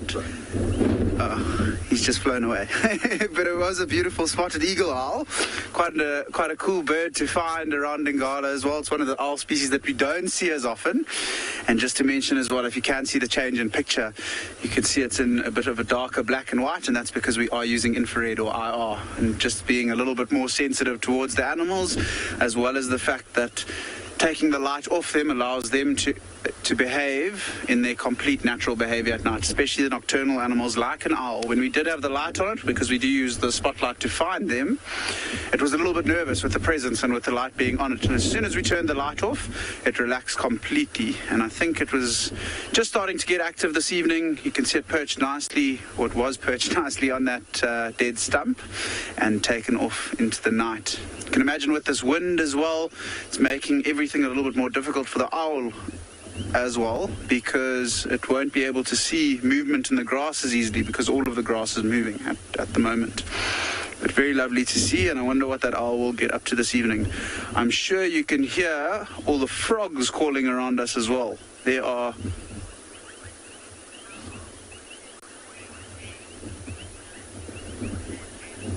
so Andrea asking about an owl's vision, specifically at night, whether it's better during the day or not. It's pretty good during the day. They are pretty good, do have good eyesight during the day, but they are nocturnal. So they do have many more rods in their eyes, which makes their nighttime vision much, much better than we can see at night. In terms of their vision during the day and night, I think it's better at night. I will have to just double check to get a complete understanding of that, and I'll get back to you. It might only be tomorrow, Andrea, but if you are here tomorrow morning, I'll be able to get back to you with that. But I do think their eyesight is much better at night than it is during the day, just because they are nocturnal and you tend to see them moving around and hunting predominantly at night.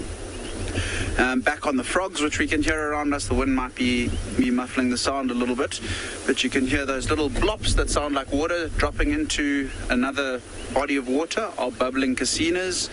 The high-pitched little squeaks that we're hearing are also painted reed frogs, but we're going to send you over somewhere else quickly.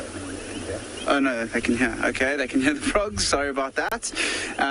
But yeah, it's quite beautiful to be out here. I was quite keen to come to this area. It is in the east. It is where we got very close to where we got stuck this morning. It is absolutely drenched and very marshy around us. So there's lots and lots of water around, lots of cover as well for the frogs and structures that they can move around on, hide during the day, and then of course hunt at night and look for all kinds of insects to feed on as well. I'm just going to move down onto the chair. I was sitting on the back there with OD, and you can see in front of us there's also quite a nice puddle of water in the road. So these little puddles of water will also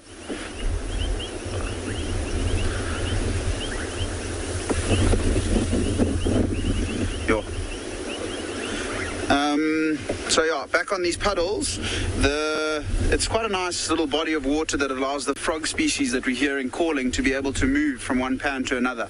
You can imagine for a frog, if they have to hop from one water source to another water source and they're out in the open, they're a little bit more vulnerable, and there's a much bigger chance of them being caught by various different creatures that will try and catch them. So these little puddles of water like this in the road will be a good area for them to make use of as a temporary home as they move between the bigger bodies of water as well. And it really is quite a beautiful evening. It's got quite dark and gloomy again. We can still see little bits of blue sky, not too clear at the moment, but it is around, and the clouds are quite high in the sky as well. So we really are hoping that these clouds blow over by tomorrow.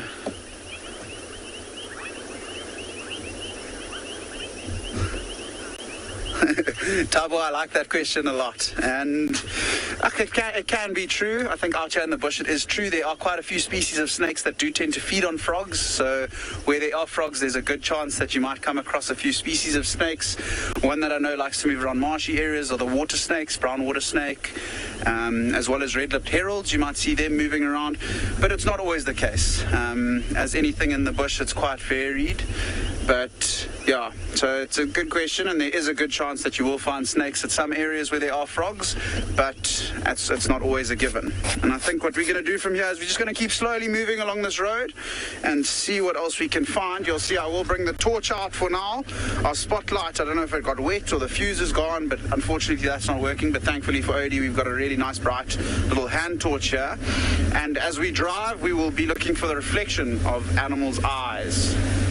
Something like a leopard or a lion, which would be very cool to see, will shine quite brightly, a very bright yellow color, and most of the other animals will tend to shine green, most of the diurnal animals, but it also depends on what angle the light hits the animal's eyes. But I'm hoping, look, we might find anything along this way. We could find a hippo moving through here for all we know. It's so wet at the moment.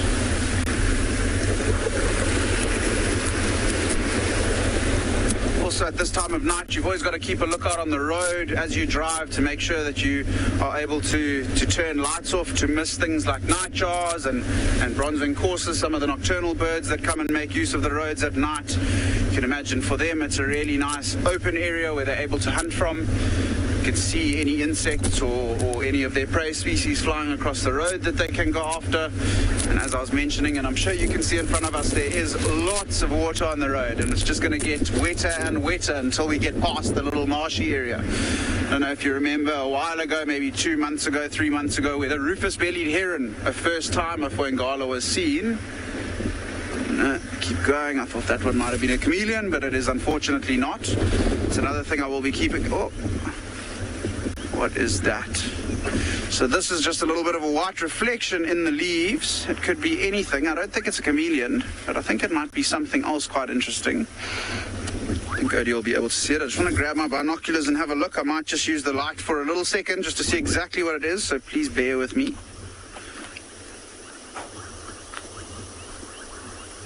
And it is indeed that. Do you think it's bark, Odie? I think it might be a foam nest, frog nest. So that's bark up there, but down there in that quarry, that little white thing that's flowing.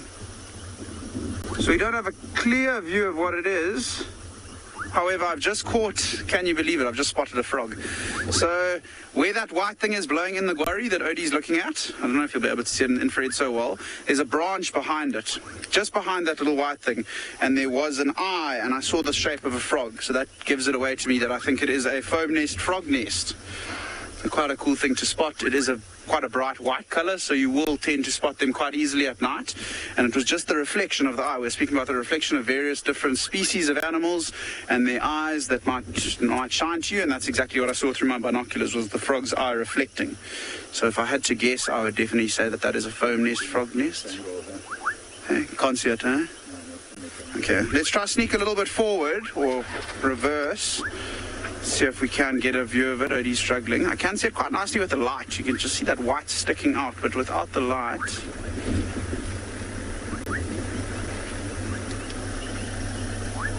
So we're going to try see if we can get a view of this frog, and I might even take a hop out to go and see if it is a frog, but we're going to send you over to Johan, who's got something interesting at Tswalu.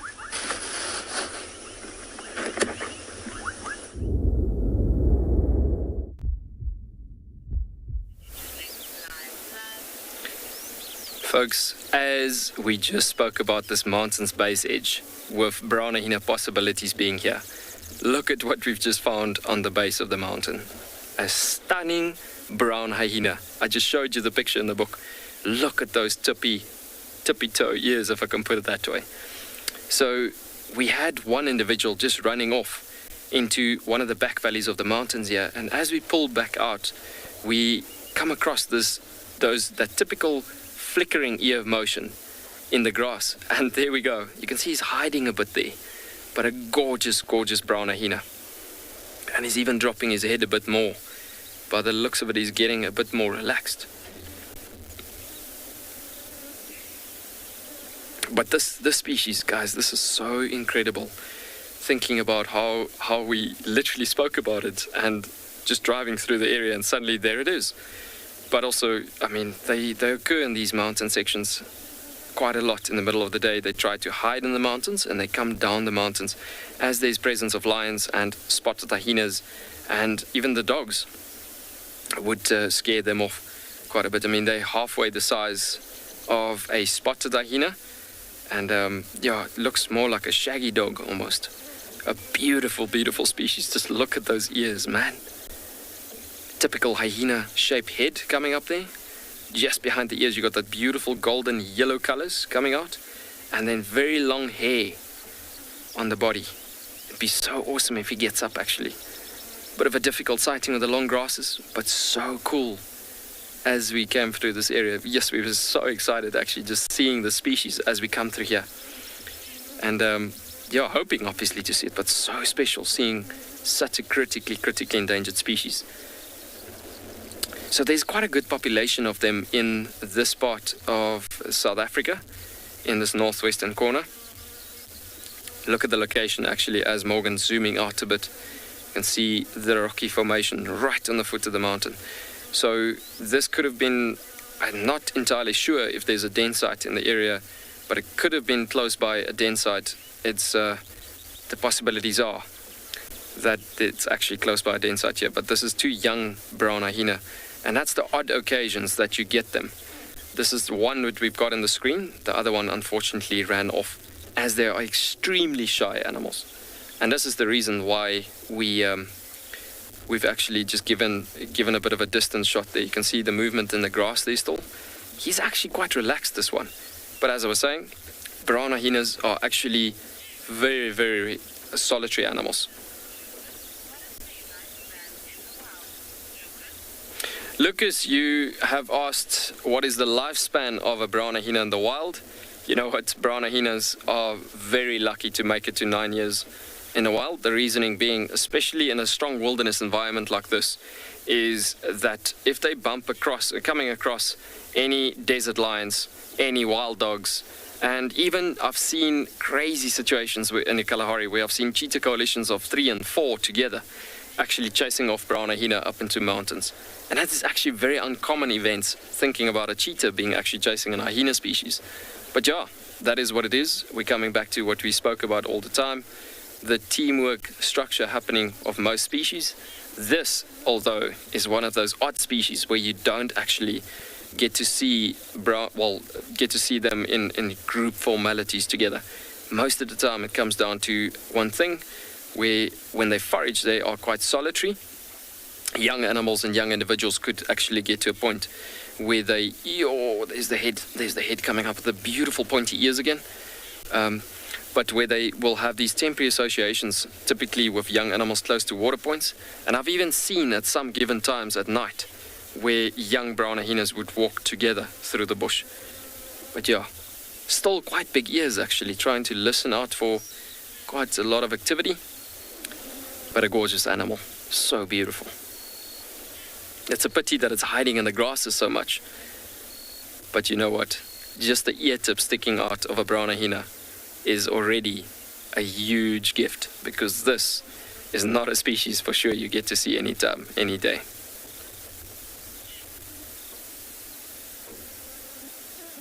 I just hope he actually gets to stand up a tiny bit for us. You can see that yellow markings behind the ears.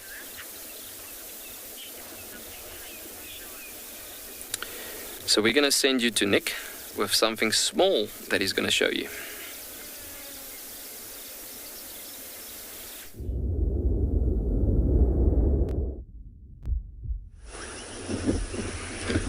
So after you left us to head to Tswalu, I jumped out of the car with a torch and ran over to what I thought was a foam nest frog, and I was very incorrect. It was bird droppings, and the uric acid contained within bird droppings that made it shine that white color. However, I was correct about the frog, and you can clearly see it now on the camera. And have a look at it. You can see it's quite dark colorations. It's pretty much just a grey and white frog. Have a look at those back legs, how they're sticking right out, almost like a human shoulder blades, or cheetah's shoulder blades. And that is a foam nest frog. So we were halfway there. If that white, the idea of the white bird droppings being the nest did prompt me to think it was the foam nest frog species, and that is it. And you can see it just sitting there on the branch. It's sitting in a magic quarry that is blowing in the wind quite strongly, and it's just holding on quite tightly there. And the foam nest frogs, they do tend to spend a bit of time around the marshes. I'm sure you've seen on previous shows, maybe even on today, with their nests and how they are those white foam balls that often sit above the watering areas. However, you don't tend to see these foam nest frogs inside the water too much. They tend to spend a lot of time just around the water and on branches, just like this one is perched right now. And it'll be looking for all kinds of insects to hunt tonight. And Tabo, that would be the perfect species of frog to be eaten by one of those brown water snakes or red-lipped heralds. And as you can hear just in front of us, the frog noises are getting louder and louder. So we're going to leave this little foam nest frog to be and head forward a little bit just to get to the center of the marshy area. And when I get there, I'm just going to turn off the car and just have a listen and see how many different species of frogs we can potentially identify.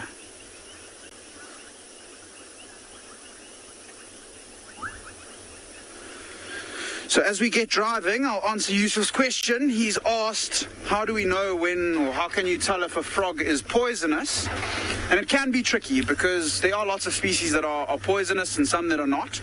The most easiest way to tell whether or not a frog is poisonous is often by looking at its coloration. So many of the brightly colored frogs, especially bright reds, blacks, yellows, often they are poisonous. One species, just to give an example, is the banded rubber frog, which we might actually hear now, which would actually be quite cool, but that is a poisonous one. But then there are also other ones like the painted reed frog, which is also quite colorful. It's got beautiful black and yellow, and then that species isn't poisonous like the banded rubber frog. But mainly with the colorations, which is that aposematic coloration that we tend to speak about. And yeah, but it can be quite difficult. You need to sort of have a look in the frog books and go and do a bit of research to actually tell exactly which species, but the coloration of them is quite good. So I'm just going to stop speaking for a little while and just have a listen and see if we can identify a couple of these species.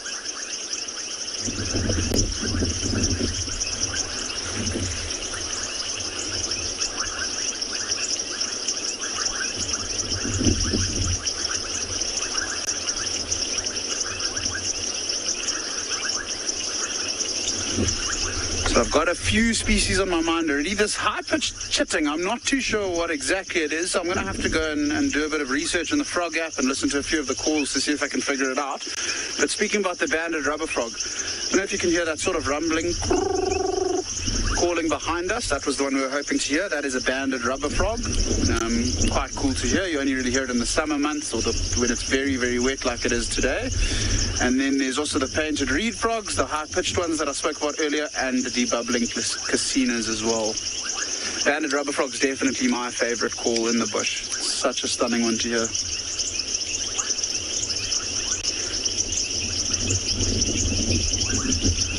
Another bonus about coming on safari to South Africa or Africa in general in summer is that you do get this other element of the experience, the frogs and the insects, and the frogs being a big one, because I think frog noises, especially just as a small quick stop to have and listen, is really special.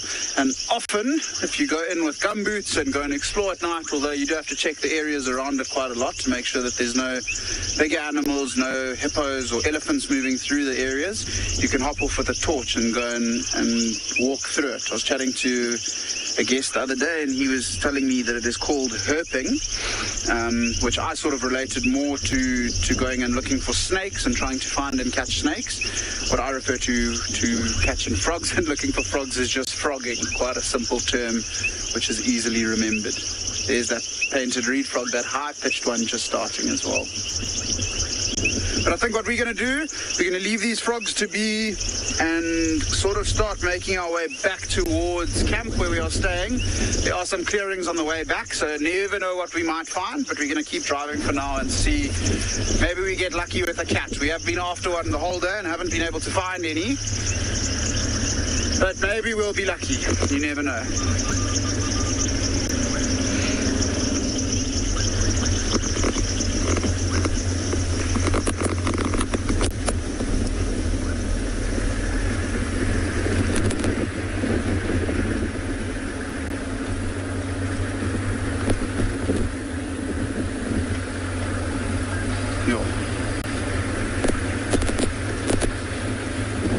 Keep driving along here. Another thing to look for, especially in these beautiful green magic worries, are the chameleons, which I'm sure we've also seen a couple times with the different guides. I know the guides at Juma, Trishala especially, is very good at finding chameleons. I've seen her finding them a couple times in the past, so maybe we'll be lucky with one of them tonight. There's also a clearing coming up in front. Oh, there, look there on the road, Odie. Have you got it? Oh, don't. So, okay, I'm just going to sneak forward a little bit. I think it's the same species of owl that we just had. And there's a chance that this owl might have caught something. I saw the way it was hopping around. So I'm just going to stop about here. You got it, Odie? There we go. How fantastic is that? And I think I'm just going to have to hop quickly behind to have a look at the monitor and see exactly what it is. I don't want to put the torch on it while we are stopped here. Spotted eagle eye, Odie? Yeah. So another spotted eagle owl. I know he says that it hasn't got anything in its talons, but it could very easily be looking to catch some of those frogs that I was speaking about earlier that might be moving from one marsh to another. As they hop onto the road, that owl with its superior nocturnal vision will be able to spot it and silently swoop in and catch them. And it's a good prey species for them at the moment as well, considering there are so many around. But we're going to keep heading back towards camp, and maybe we'll find something in the clearings.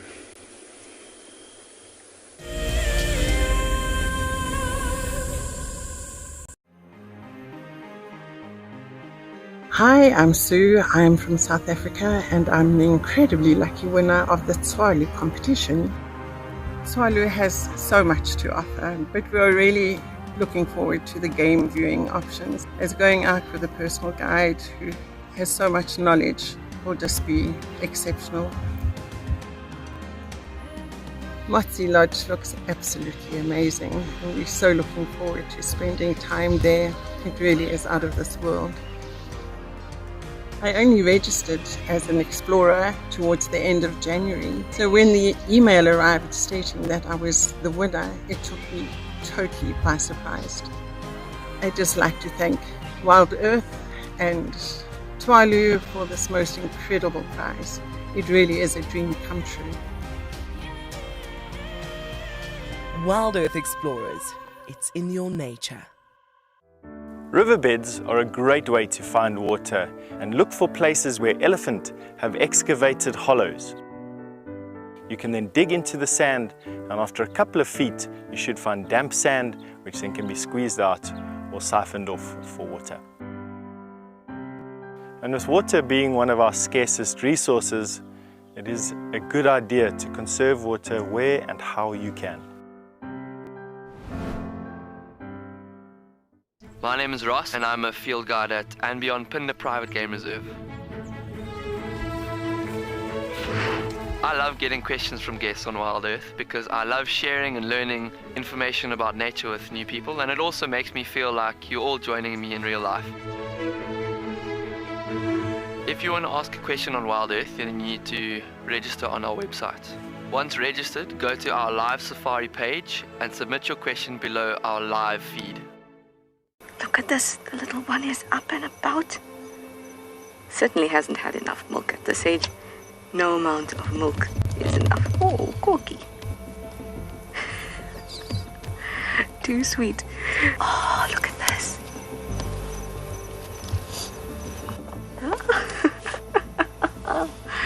That is stunning. Tune into Wild Earth every single day. It's in your nature.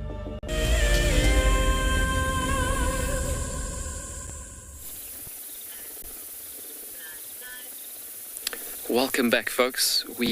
As we've been looking at that brown hyena that's been sitting in the grass, he's been actually getting up in the meanwhile, and he just moved in behind those thorny bushes and some of the velvet leaf raisin bushes. And just on the foot of the mountain, we just lost visual of him right now. And talking about heading off, it's quite interesting thinking about how these brown hyenas are adapted in this particular environment. There's some areas in Africa where brown hyenas are known to actually roam and having territories actually, and being quite territorial, marking their territories by means of dung middens, for instance, or scat middens, I'll rather say. But looking at this particular region, as Morgan is scanning, they head off from locations like this into plains, and having on average in Africa territories like 19 square kilometers. But in this region of the southern Kalahari, there's actually been records and studies that's been done before, where in areas like this, records of 250 to actually 450 square kilometers of radiuses of territories actually. And the same goes with the spotted hyena actually in regions and environments like this. But quite cool thinking about how the distances are and how big the distances are, and animals that can adapt in environments like this to survive, in order to survive actually. But yeah, he's either flopped down behind the bush there, or he's continued walking in an area there that we just can't see him furthermore. but so incredible to see such an endangered species. Unfortunately, we just missed him as we got mobile live again. But yeah, so beautiful. On the other hand, looking at the environment that this animal is living in, it is just so incredible seeing that as it is. And just so different again from what we have seen all the way from yesterday morning, all the way through to what we have seen already till now, from that Pygmy Falcon, that particular area, all the way across to here. The green Kalahari is truly a gorgeous environment. So, folks, this brings us to the end of the show, unfortunately, today. And tomorrow morning, Central African time, 6 o'clock, we'll be back with you. And having a fantastic another morning safari with all the other destinations alongside with the gorgeous destinations that we have all over Africa. Awesome, guys, and have a fantastic evening. See you tomorrow.